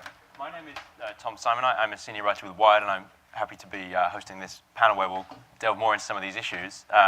Dario and Kathleen are coming back, and we are joined also by Joanna Bryson. She is a researcher at Princeton and the University of Bath, and Amir Hussain on the end there. He is CEO and co-founder of the company Spark Cognition, and the author of the forthcoming book, The Sentient Machine. Now, I thought we could start off by picking up on a point that both Kathleen and Dario made, I think. So when you talk about safety and security in relation to AI systems, there's a tendency to go toward, think about intentional evils, maybe planned or plotted by a human or maybe even a machine. But in the two talks we just heard, you both made the point that accidents are an important aspect of safety as well, right? We need to think about kind of unexpected surprises. And Joanna, that put me in mind of some of the work you've done thinking about ethical frameworks that people who build these systems might need to work within, and maybe the idea that we need to audit systems or have ways of doing that. Okay, well, thanks. I've slightly forgotten the format. I think I have a few minutes to answer that question, right? We're just going to have a general panel discussion okay, here. So all right. There's no technical time limit, but don't take too long. Right, okay. Well, I just, because I'd really like to respond to the two talks we saw before and to reinforce some of the things that the two speakers before us made too in this framework. So it's very important when you're thinking about the safety element to realize that in some ways artificial intelligence and natural intelligence aren't different at all. So if you do have 2 million people sitting hacking, trying to get through defenses, or if you have one quantum supercomputer trying to fight and get through the defense. Either way, the right thing to do is to try to solve the cybersecurity issue. And I'm really glad that we had this talk we just heard about cybersecurity. I want to emphasize you cannot trust AI until you solve cybersecurity. And yes, AI is a issue for cybersecurity as well, because as I just said, you can use it to hack. But you shouldn't be having conversations in separate rooms. You cannot have a system in charge of something when you don't know for sure who currently owns that system. And that's why I think it is very important not only to have humans in the loop, but really being core through the chain of command, all the way through, not just for military, but for corporations and things too. That this is a big problem. On the other hand, I know this stuff with the AlphaGo is a wonderful piece of engineering, but I want to emphasize one of the things Eric Schmidt said. It works within a very simple set of rules. So in some ways, it's amazing that a machine is able to beat us at Go. In other ways, it was incredibly amazing when books could remember huge amounts of information. And people used to think that was super freaky. And it did change the world. I really liked the metaphor about the air, how air changed things too. But having these open-ended problems, we still will have ways to go. And I don't agree that, I have been working on AI ethics for a long time, and I also build emotional systems for real-time AI systems. But I think the right place for the ethics to occur is at the social level as we design these systems. What the biggest difference between artificial intelligence and natural intelligence is that every artificial intelligence is an artifact. That means someone has deliberately built it. And we need to maintain the idea of human responsibility, and that's where the auditing comes in. We shouldn't allow people to release systems that they aren't willing to have audited. So some people are saying, oh, this is going to slow down the rate of innovation. Actually, having a system that is clear makes it easier to maintain and extend. So I'm not even sure it will slow down. It will change the way we innovate a little bit. But it's absolutely critical that people remain in a position of responsibility. We cannot make the system itself be the responsible entity because it isn't coherent to talk about putting suffering into a system. It's not like an evolved system where that's part of our entity. We are deeply social. We are evolved to be social. It's the same for fish. If a fish is socially excluded, it gets less healthy. Same thing for us. We are not going to build AI like that.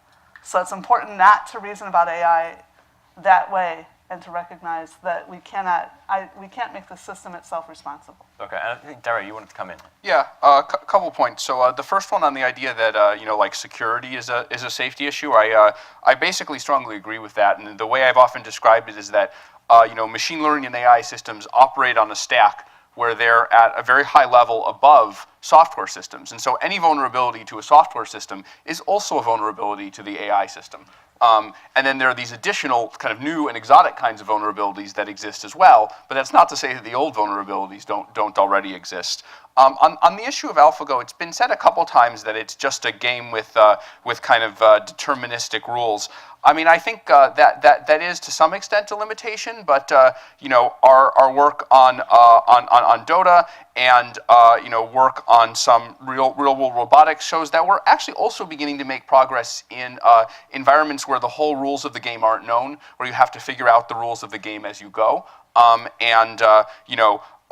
that these techniques are proving to be very, very, very general. So while I agree that we have a ways to go, I think we should be cautious about saying that certain things can't be done or that we're very far from certain capabilities because history has surprised us in both directions, actually.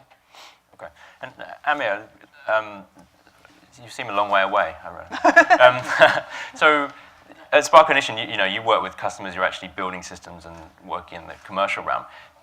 Do any of the points that we're talking about here, do they come up yet in that area? Like, are customers asking you about safety and security at this point? There's a lot of deep issues that have been raised here. First of all, there's this idea that you can't really implement ethics or create a proxy for ethics in an automated system. And then there's this other underlying assumption that you can always have a man in the loop, you can have a woman, imbue an artificially intelligent system with some initial purpose, and therefore, by imbuing that system with that purpose, the responsibility of the consequences as that entity conducts a journey towards obtaining its purpose rests with the individual. This is a fallacy because the system that has initially been imbued with purpose is now learning. If it's a system of any level of complexity, it's a system that is learning.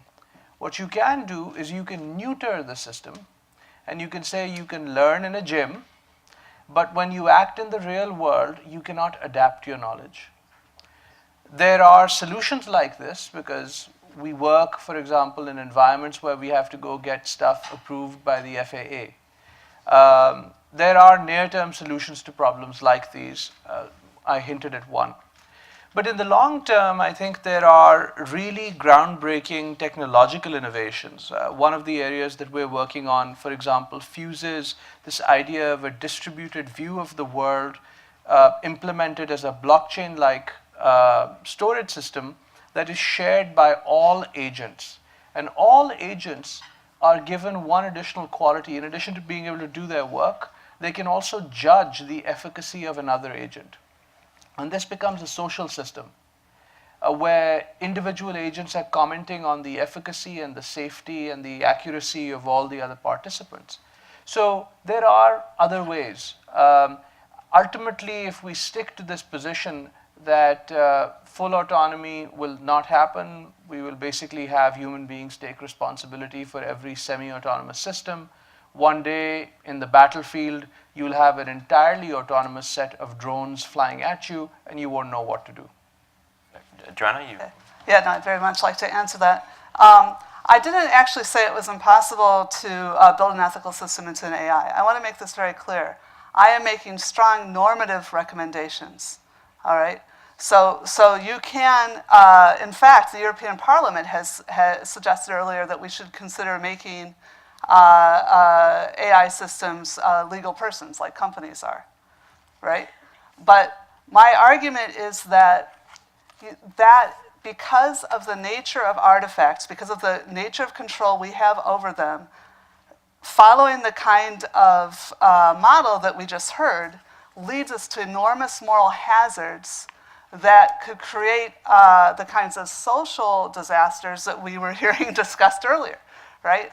So it's important not that we can't possibly conceive. Now, actually, I do have a PhD in artificial intelligence from MIT. I do actually build these systems too. And I actually am not convinced that we would suddenly be able to create this wonderful world of sentient machines that would be stable and live longer than humans. I think technologically they'll just fall over. But secondly, I think, well, that doesn't make sense to strive for, because all of our goals are about our own species. So our aesthetic and morality is about trying to keep this species of apes alive on this planet. So I worry about things that displace that. So I was making recommendations about the responsibility. And that's a point of view that I've heard often, that all our goals are about maintaining the status quo and keeping the species of apes on this planet. The only question I would ask you is if you'd rather keep the species of apes on this planet as it is.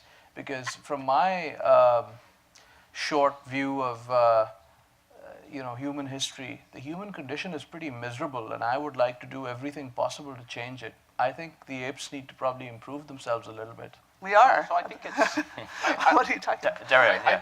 I think it's both the case that we can get great benefits from AI, including AI that's fully autonomous, but also with some of the kind of economic and even military races that we've talked about, it's fine to set down ethical guidelines that says that a human has to be in the loop, a human has to take responsibility. But there are lots of domains, including cyber hacking, probably including many military applications where completely autonomous systems and systems that integrate all the information at a high level have a huge advantage in both speed and in their ability to understand what's going on. So, I mean, I kind of agree. It's a dilemma that we should be very nervous about turning things over fully to machines, but we also have to be realistic about the fact that there are advantages. Now, my personal view of this, and informed somewhat by my research, is that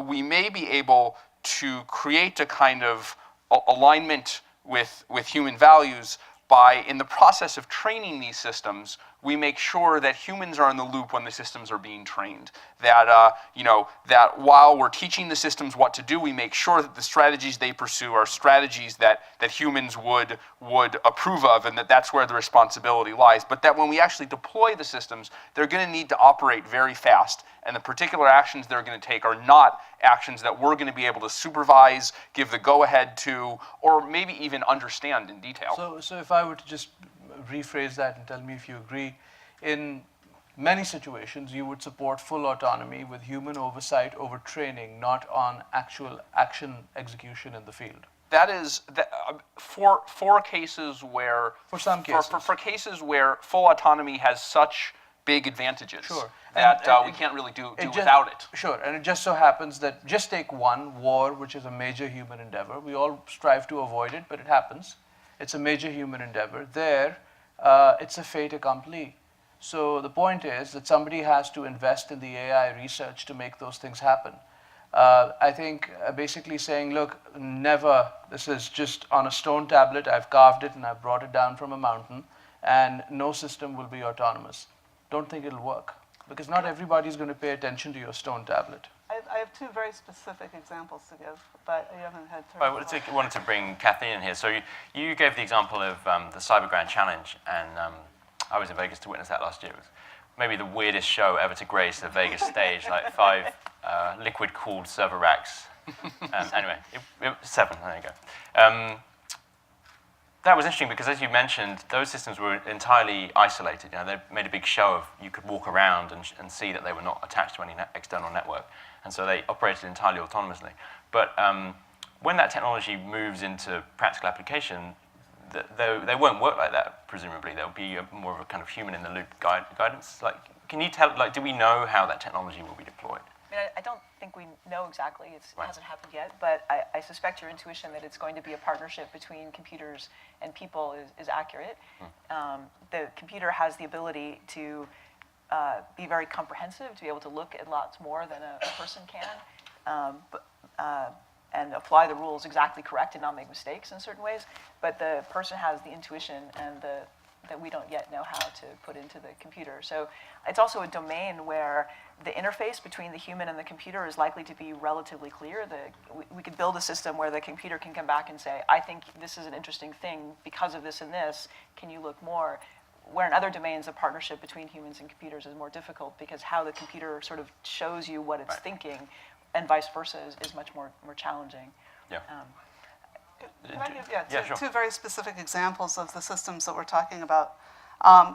People here probably that have better security clearance than I do can tell me whether this is true, but I've been told that the Iron Dome system still has a human in the loop that can intervene, and they are talking about very short missile strikes, and that they say that the reason they've kept that going is because there's been a bunch of cases where that has proved to be very important. So there's an extent case there that I encourage you to go find out more about than I would be allowed to know. And the second case, which again, is slightly secret, but secret in a different way, and there was a paper published about it recently, is how Facebook keeps its code base going. So Facebook switched to giving up on having weekly releases and instead just decided that every time a single programmer saw a problem in their giant code base, they could just go in and fix it. And when they go in and fix it, now you can think of this like why are you talking about Facebook? It's a toy, right? But it's a massive, incredibly complicated software system that 1 billion people use, right? It's huge. And what they do is they run a small test suite that the user has to use, then they roll it out to 1% of the possible users, and then they have constantly, not just the humans, who of course will complain, but also software systems that are watching for any kind of weird thing that might happen. And I would imagine that this is the kind of way that we're going to keep humans in control, is that we're going to design our systems around, first of all, making sure the core humans are empowered, know where to go if there's a problem, report it, that kind of thing. And secondly, that we'll have a whole ton of AI processes basically that are gatekeepers. You know, they're watching the fences, the AI technological fences, and noticing when you exceed some kind of parameter. But that would be the way I would expect this kind of system to be working. And Kathleen, you previously ran, I think, a DARPA program that was thinking about how we build AI systems and trying to make it it was kind of easier and also more understandable. Is that right? Oh, right. So that's about probabilistic programming languages. Right. Right now, a lot of machine learning techniques work kind of only from the data. They don't have a model that they're starting from. And there are some AI researchers who argue that if you have a model, that's bad because you're prejudicing the data. Your model's going to be wrong, so why start with a system with a wrong model? The premise of the PAML system is that purely data-driven approaches are not going to be the only answer in the long run, that we have a lot of information that we already know, that we can codify in models, and we can have a sort of a hybrid approach where you have both the model and the data, and that will then get you a better a solution in the long run. Right now, like machine learning is having this huge heyday where there's tons of, like once we developed this technique and once we had enough computer cycles and enough disk to have enough training data, there's lots of these kind of perception problems that machine learning and neural nets of various flavors turn out to be fantastic at. And that's kind of, we're like picking off all those low-hanging fruit areas right now. But we're gonna reach the end of that path, and I think that that's what was mentioned in the earlier presentation, how that kind of layer of the AI stack is at a mature level. And the program at DARPA was focused on kind of helping to go to the next level where we're integrating programmers, model that we know about with the data to be able to get much better answers faster. So an example of this is handwriting recognition, right? You can use the low-level machine learning techniques with no models to do handwriting recognition, but you need tons and tons of data of different digits that people have drawn to be able to do that, and it has to be classified. Somebody has to give you labels to tell you what the right answers are. But instead, you can write down a very short model of how people draw numbers, and then you can have like 2 examples, or one example of each number, more or less, that fits the parameters of the model, and then you're done. So no training, essentially no training data. So that's an example of how merging a model in can make a big difference. And that's how AlphaGo Zero worked too, that they basically came up with a much better representation so that learning was faster. Okay. So, go ahead. I mean, I definitely kind of think that this approach of kind of take the perception system and kind of add our knowledge to it. I mean, I think it's a it's a really reasonable thing to try. It could be the way that we end up going forward. But I think we should also be careful because there's kind of another direction that I think things could go, and we don't kind of know which one it's going to be yet. Which is often when you're training these AI systems, often you can just take a whole bunch of different kind of sources of data and views on the world, and just throw a massive amount of data and hardware at it, and just kind of train it across several abilities, and it kind of learns to sort out everything on its own. So there have been a lot of good results on captioning images, and soon captioning videos. So you'll show an AI system an image, and it'll say this is some children playing with a frisbee or something like this. And that combines language skills, vision skills, very rudimentary reasoning skills, although we're not really that good at it yet. And it's an open question whether to really get the reasoning components in.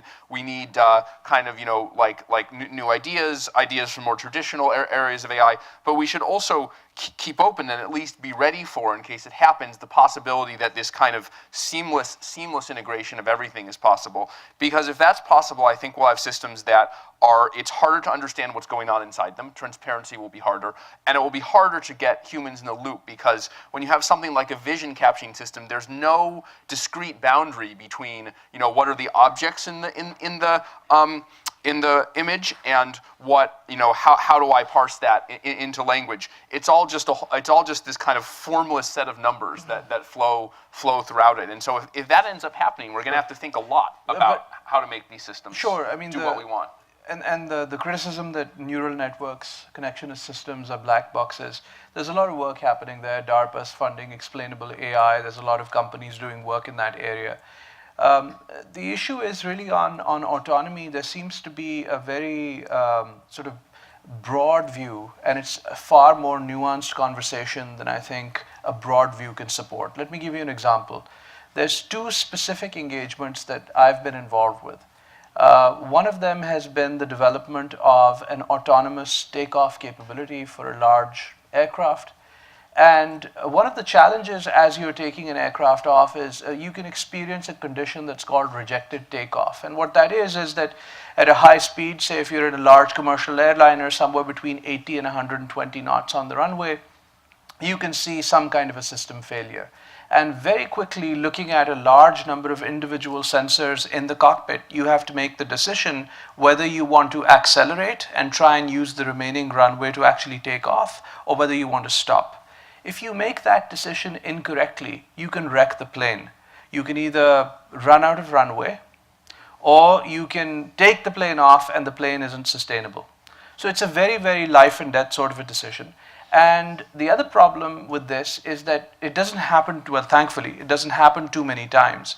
So it's not the kind of thing that you have tons and tons of data available to train, a run-of-the-mill type application on. So in order to build a system around that, we built a reinforcement learning system, which I'll keep all the details out, but the net I'll share with you. It cuts down 2 seconds off of the RTO decision when compared with a large average collected across many expert pilots. 2 seconds as a plane is speeding down the runway is the difference between a comfortable stop and death. And the quality of the decision in each case where the systems made that decision, with statistical measurements, you can show that they are better than very qualified human pilots. I don't want to say best human pilot because I don't know what that is, what ranking system, but very, very good human pilots with dozens of years of experience, military experience, civilian experience. If you allow a human being to interfere with that, you lose all of the benefit of that system. The only thing that a human being will do in interfering with that is just get people killed. That's one example, and it's a practical example that is in place today. I think I totally agree with that. I just don't agree that it makes the argument you want to make with it. So I agree that we have to wrap up. Specific. I don't have a. There's no agenda. My point is, I'm just making the observation that removing people from some loops is okay. At some granularity. So necessarily it's going to happen that, I mean, as we've just said, necessarily, and we aren't conscious of things that even our own bodies do faster than we can be aware of, right? So necessarily anything that the machines are going to be doing in that speed, we'll have to be thinking about in terms of primitives, and then we're going to define our system. That's what we call it, just that you treat it atomically, you treat it as one thing. So we'll have to treat those kinds of skills atomically, and then we'll have to decide how do we coordinate, when do we instantiate and use those sorts of things. But that doesn't change whether or not someone is actually sitting there pushing buttons or using a joystick. That's not the only form of human responsibility. It's about making sure that there's somebody who cares about their lives, that cares about their careers, that will lose their careers or their lives or something if they deploy a system that is not adequately tested. Sure. And that's what maintaining human it's a very longer responsibility is discussion about. because one of the, obviously the inherent points that you're making is that the way to save lives is to put somebody in charge that cares about saving lives.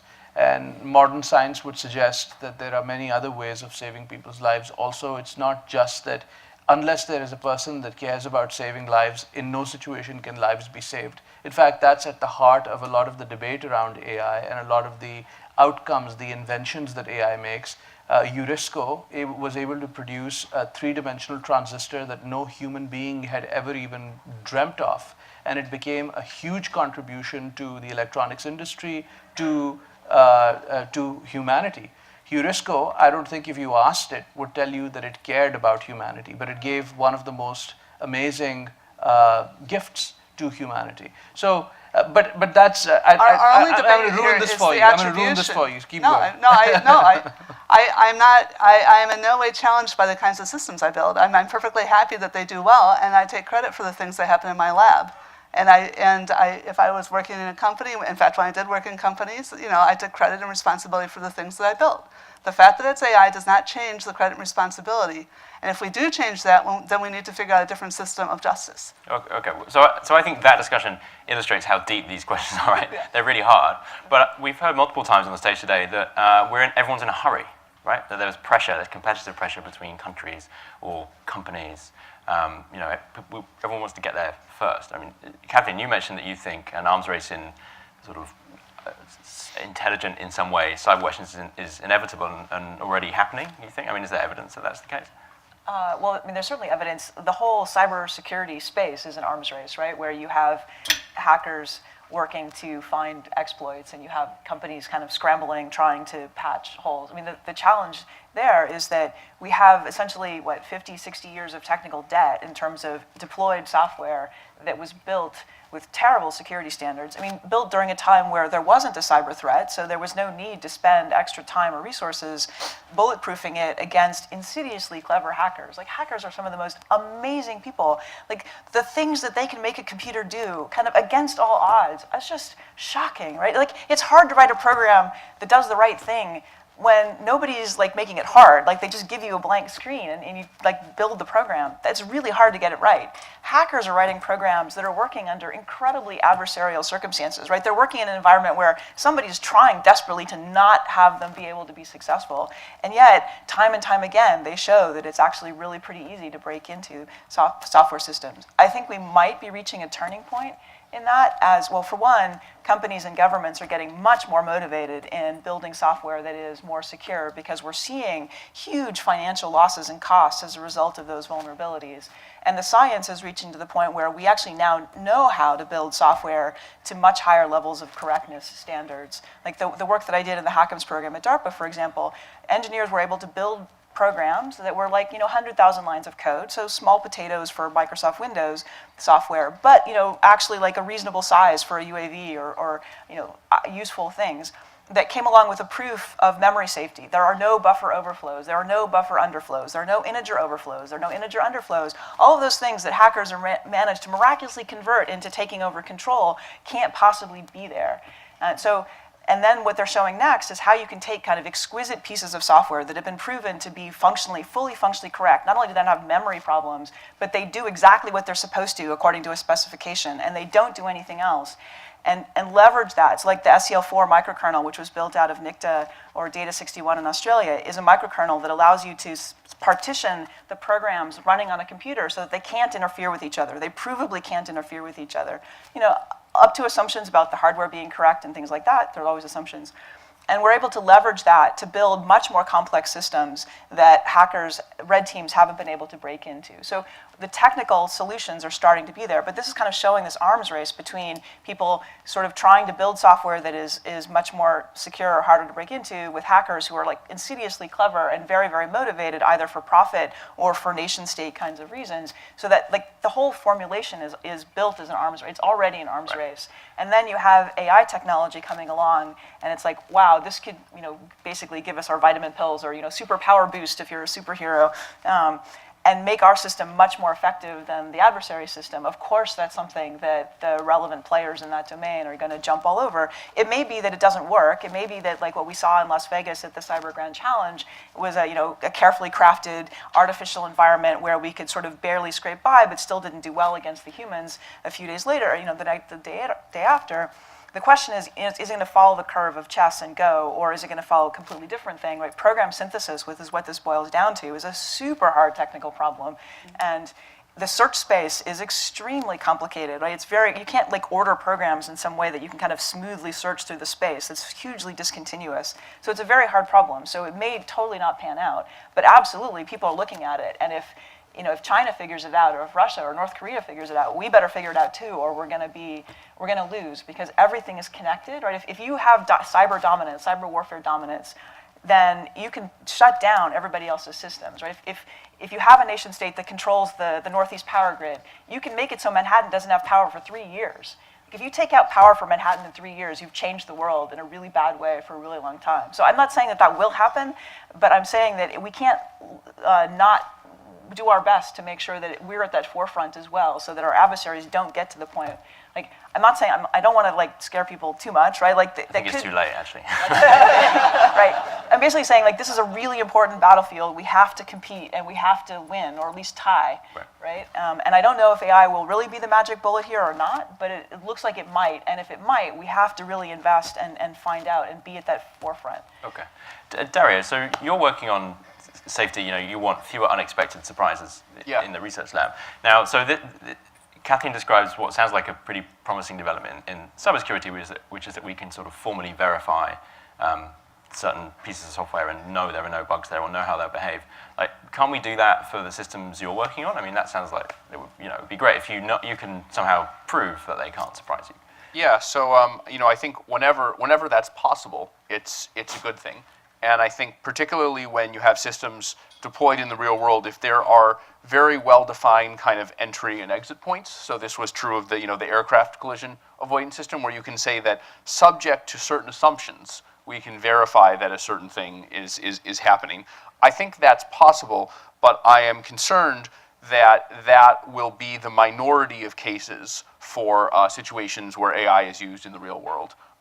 So in particular, if we look at the Go playing agents or the agents that play Dota or many video games or systems that do robotics in the real world, to the extent that those are based on deep learning and reinforcement learning, it's very difficult to formally verify all but the very smallest amount of the smallest versions of those. And I suspect, though I don't know, that for fundamental computer science reasons related to algorithmic complexity, that it may be the case that no such verification is possible. Okay. And so we're going to have to rely on a mix of empirical testing, making sure that the design and the training process of such systems points them in the right direction, to various kinds of testing and simulation, to just making techniques that are more robust to things going wrong statistically. It would be great if we could formally verify everything, and we'll certainly want to do a lot of interrogation of what's going on inside the system, again, to the extent that we can do it. The question is whether that's possible, and if it's not, then we have to kind of rely on an arsenal of tools that don't give us strong guarantees. Okay, so Kathleen, you want to... Yeah, no, I don't mean to say that I think I think it's impossible to verify everything. So absolutely, that's never going to happen. But I think what we can do is verify pieces and then use those sort of exquisite artifacts to build larger systems that have higher security guarantees kind of built on the exquisite artifacts, even if parts of the boxes, the things that you fill in, are not verified at all, or there's a much lower safety standard. In some sense, a simple example is some processes, you don't really care how it comes up with a decision, you just care about the quality of the decision. So you could ignore the entire process by which the decision was produced and only look at the question of evaluating how good a decision is this, and that could be a much smaller part of a system. And indeed, verification is part of a whole suite of things that we do to increase the confidence, in our software systems. So yeah, absolutely. In no model will we ever verify all software. The cost is just prohibitively high. Okay, and another, in other areas like architecture, for example, we guarantee safety or try and ensure it using legal frameworks and things like that. And so you've been involved in the IEEE process. Yeah, the IEEE process. Can you summarize what that is? I think probably most people heard of well, I really want to say very quickly, though, to answer the question you asked Kathleen before about the pace, everybody's pace. I was just at an OECD meeting, the OECD meeting on AI policy in Paris, Thursday and Friday. And we're only talking right now about China and America. If you're looking at the rest of the world, there's a lot of people that are very concerned about the long-term stability. And actually, coming back to something you said earlier about that there's lots of forms of safety, it is actually incredibly natural to want to be in a world that is going to persist. So I do think there are a lot of people thinking about how can we cooperate, how can we do things like Eric Schmidt mentioned about releasing the software and making sure all the nations are on a level playing field. So don't feel like there's only the arms race. I do think that this encryption stuff is incredibly important to maintain that kind of security. But there is a lot of people working on how are we going to stabilize societies and those other kinds of big questions about how AI will be affecting human life. But the IEEE is, one of the problems with all this is that legislators can't keep up with the technology fast enough. And so one of the models that's been used in other domains is to have professional organizations come up with, for example, ethical standards, and then have the legislatures and basically the governments work to enforce what the professionals, and have the professional organizations maintain the bleeding edge and try to keep up that way. And so IEEE is putting forward, they have about, I think, 12 parallel standards, including the one I'm involved in is 7001, which is a transparency for AI systems. And transparency in this case doesn't just mean open access and open code. That's neither necessary nor sufficient. It means being able to be understandable, so understandable by lawyers, understandable by developers, understandable by users, understandable by professionals. So that's the kinds of things that we're working on. Okay. And I think now we have some time for questions from the floor. So the microphones will be roving around. Do we have any questions? One right here. Hi, Matt Chusson from the Department of State. So I want to ask a question about cognitive security, which I see as sort of a subset of cybersecurity. So you have all these AI systems now, chatbots, affective computing, dynamic content creation, psychometric profiling. that have a lot of potential to influence human beings or actually control their behavior. When you look at what AIs are going to start doing and how they're going to start generating content that actually shapes our culture and shapes the way that we think, how do we actually introduce safety and security into that so that those AI systems, when they generate that content, are actually promoting principles like equality and liberty that sort of backstop our civilization as opposed to other models of political systems that we may not favor? That's a very interesting question. It's been interesting to me for a long time. And in fact, my book that's coming out in a couple of weeks now, it's called The Sentient Machine. There's an entire chapter in it that's called Mind Hacking, which starts off with the question that you've asked, walks through the entire scenario and gives sort of a proposed answer. Not to suggest that at this stage there's a perfect answer, but first of all, what's happening now is that, let's just take a scenario. So you are a nation state and you're wanting to undermine, say, the science and technology capabilities in a very particular area in a different nation state. You can start off just with a few names of known researchers. And now there's enough data streams and enough spidering frameworks and so on for those names to then lead to hundreds of other names that are connected to these individuals. And using sort of these graph relationships between those names and applying known graph theory algorithms, you can also figure out what the rough relationship between these names must be. Closeness, and therefore even machine learned patterns on graphs can imply who this person is, and so on. Once you do that, you can start to collect profiles from social media posts that they might have done, even writing. And there's this psychographic model that's called Ocean. And it can take a small number of words, 66 Facebook likes and a few dozen words, to be able to build a complete psychographic profile on an individual. Once you do that, and this is all automatic, you just gave the names, the ANI is doing everything else. This is all doable now. Taking those psychographic profiles now, you can start to generate, through natural language generation technology, messages that are designed to transform opinion, shift, shape, and so on and so forth. Part of this we saw, if the whole Facebook story is true, they did it in a less sophisticated way because they just took the demographics available through the Facebook interface and just advertised certain pre-made messages. The messages weren't being generated dynamically as you would have through NLG. And all of that runs through, and then you can actually also combine that with automated cyber capabilities. Because once you get to somebody's Facebook, maybe you create a fake account, maybe you now, looking at all of their past history, are able to shape messages that get them to accept you. Now you have their email address. When you have their email address, you can start to use tricks and phishing and so on. Let's say you get into their email address. So far, a human hasn't touched this pipeline. You can start to extract and build models from that email, and very soon you will have a sequence of automated threats that you will be able to use against that individual or their family or people that are close to them.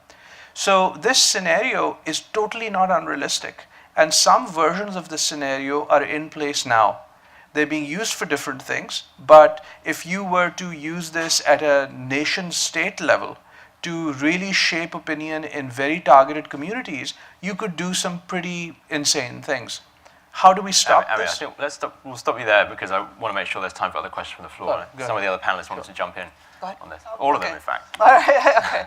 All right, let me agree. It's a really important thing. It is something people are talking about. It is a major problem with the idea of humans on the loop or whatever, because what if they're being manipulated?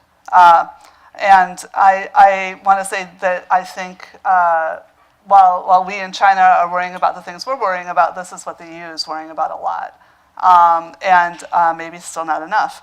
And actually going back to something you said much earlier about that the cyber warfare is going to be like airplanes, like fundamentally changing what the nature of warfare. I hesitate to okay, I'll just do it.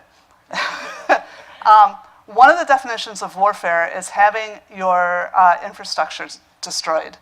And so that might happen without bombs. And you might actually convince people to destroy the infrastructure of their own nation states. So for example, you might convince Hungary to get rid of the CEU, even though it's one of their best higher educational system. Or you might convince a nation in the EU to leave the EU, and it might be one of the two military powers within the EU. So it's possible that you could say we already are, this kind of instability that we're seeing now tends to correlate with inequality. It doesn't correlate with the amount of AI, but we had exactly this kind of situation in World War I, and we might be in the equivalent of World War I already. Okay. Kathleen? Yeah, so I was at a workshop actually on Friday that was talking about exactly this kind of question. And one of the people who was there, Dana Boyd, was talking about how, for a variety of reasons, society is in a place where many individuals' sense of identity is threatened.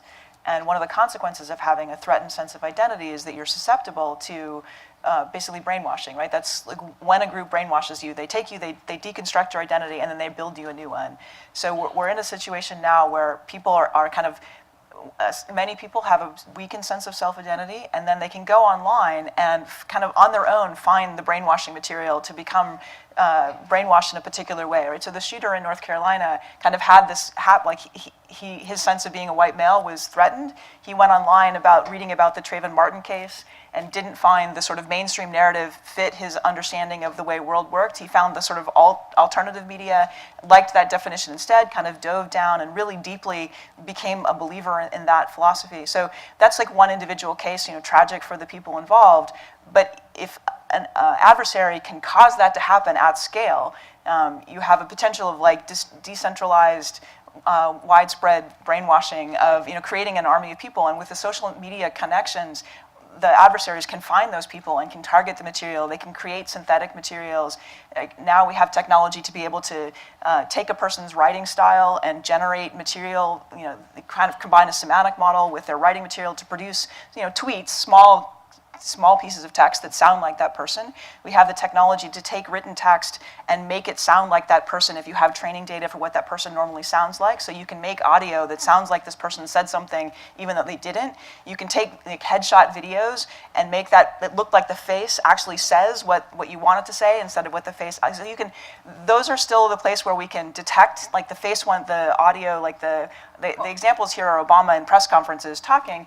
And you can still detect it if you're like paying attention, but the AI technology is likely in the future will be able to do this in a case that would be pretty hard to detect. So you can create tons of synthetic materials that look like that pass the smell test to many, to susceptible populations. So I think this cognitive hacking is actually a huge problem, and in a society that values not censorship, open press, it's really hard to figure out what do you do about this in a way that doesn't sort of compromise our society to the point where we lost anyway. Okay, Dario. Google demonstrated that in real time at the OECD, that we can now do that video manipulation and speech stream interference with a live broadcast. So the technology on this is moving super fast. So the technical name for the area of research is generative models, and we've done it for speech, we've done it for video, and it's I think it's even a little bit already out of date that it's just short snippets of text. We're very recently starting to make the snippets of text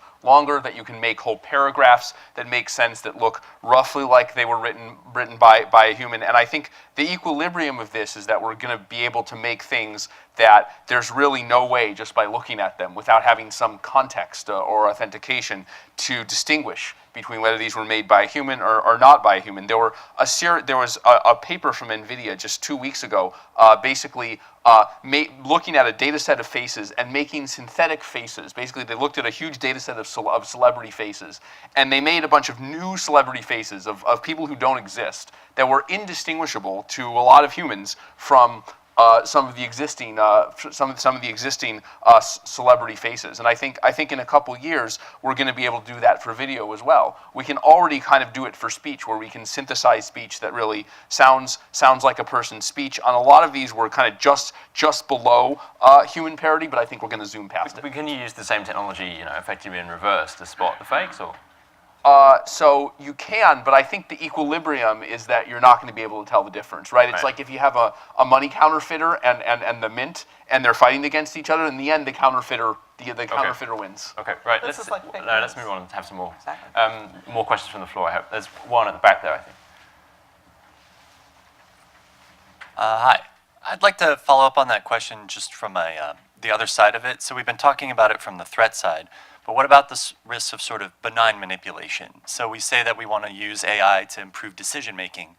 What are the risks that we end up just creating artificial sycophants that indulge our own cognitive biases and tell us the things that we want to hear, a la sort of like the Facebook newsfeed bubble?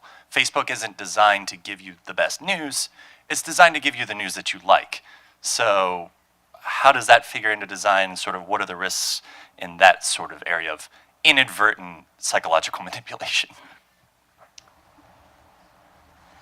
Kathy?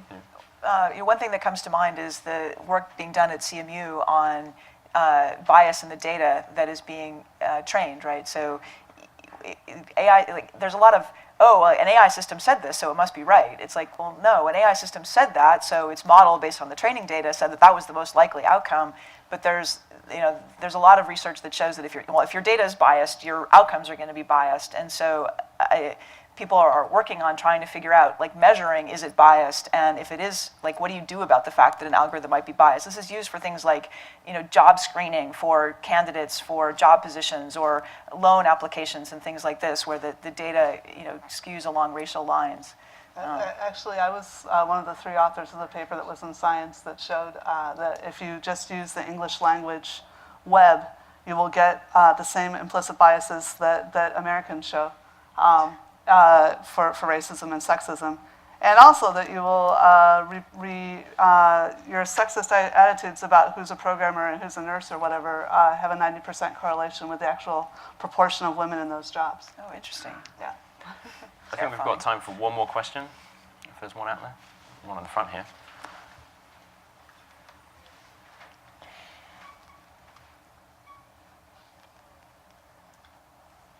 Thanks. So the panelists have talked a lot about potential risks of unintended outcomes and safety, and talked a little bit about formal verification as a way to address that. But I know that there's also other work that you're all doing to make progress on that. So I was wondering if Dario, who works on this at OpenAI, and also other panelists could talk a little bit about the kind of work that they are doing and maybe that they plan to do in the future. Sure. So a lot of the work that I and the people on my team are currently doing has to do with one way you could describe it is a thing I said earlier, which is that while there are some contexts where a system has to act so fast that a human can't supervise it or even be helpful in what it does, that can we still design the process by which the system is trained from scratch, such that the things that it would do are things that humans would approve of? And so in particular, we take reinforcement learning, which is this standard method that's been talked about several times here, that is used to train AlphaGo and the DotaBot and a lot of things in robotics. Usually that's given kind of a fixed reward function, a fixed criterion for success. And we've developed a method where that reward function can be developed over time by the machine using feedback from humans. So the machine acts, it presents some examples of its behavior to the human tells it which behaviors are better, and then it incorporates that into its training loop. And so during the training process, the human and the machine act in concert, and the machine begins to understand what the human wants, and then to act on what the human wants. Then, at actual test time, at deployment time, when you would actually use the system can act completely autonomously, but it contains within itself the knowledge of what it is that the human wants it to do. That may not be enough, that may not be the only thing that we want to do, but it's one solution for cases where a system has to act so quickly or just knows things so much better than humans that we can't supervise it while it's acting. Maybe we can supervise its process of creation. Okay, and we're sitting directly between the audience and their lunch, so maybe we could, the remaining panelists, just give us a quick soundbite on what you're working on next in this area. Yeah, well, actually, the reason I got into artificial intelligence in the first place is I'm really interested in the laws of nature as they pertain to cognition, and so that we can understand how, even in nature, you see different solutions and strategies with respect to cognition. And so I'm actually trying to work on, and that led me into working on public goods, because exchanging information like this is a public good. And now I'm working on political polarization and why it's correlated with economic inequality. However, in order to do this stuff, I did a PhD in systems AI. So how do you put together an AI system out of the box is exactly what Andrew said is now the big thing. I'm glad to know my PhD is now coming in finally. But my PhD students and I have been with that, trying to work on the transparency question. So how we can get people over this hurdle of over-identifying with artificial intelligence. And we've shown that just exposing even the basic real-time development tools and debugging tools, the same things that help developers do actually help ordinary users. Okay. Amir, so you're in a different environment to these researchers, but you still think absolutely. So our work, I mean, we're doing several areas of work in safety, but primarily we're looking at swarm systems, and we're looking to produce basically these shared stores of the world, a shared worldview, if you will, amongst all the members of the swarm. And the active members of the swarm in some sense are a democracy. They are able to judge themselves, their performance, and the performance of others. And in a very simplistic level, that metric globally, and it can't be messed with, it's sort of like a blockchain-like phenomenon, so you would have to take out more than half the swarm to affect the global view. And in doing this, then you have self-enforcement. Okay. So if any one of those elements finds that something's going awry, it can stop that. Okay. And Kathleen, what are your I would say something I'm really interested in is the computational ethics systems. So when you build a system, like I think you're not going to be able to anticipate in advance all of the difficult decisions that an automated system will have to make, or an AI-enabled system will have to make. And I don't think you'll be able to sort of, in training, expose it to all of the circumstances that it will have to make. So I don't think the pure reinforcement learning approach will be sufficient. In the same way that people don't have we have ethical systems for a reason. I think we'll need to have a similar kind of ethical system for our AI system. So I think we do need to use the reinforcement learning to produce kind of human-like values to the extent we can, but I think we'll need to also imbue it with an ethical reasoning framework that allows it, when it gets into a sticky situation, to like, okay, I'm going to do this, here's why I'm going to do this, or produce kind of a log that can be audited downstream so that later on, humans can say, oh yeah, I made totally the right decision, or, I can see it why it made that one, I probably would have made the other, but they're both reasonable, or no, we need to go and change either how it was trained or the data or the ethical framework, so in the future, that system or ones like it would do something very different. I see. Okay. Well, I hope we can all just continue the discussion during lunch. Please thank our panel.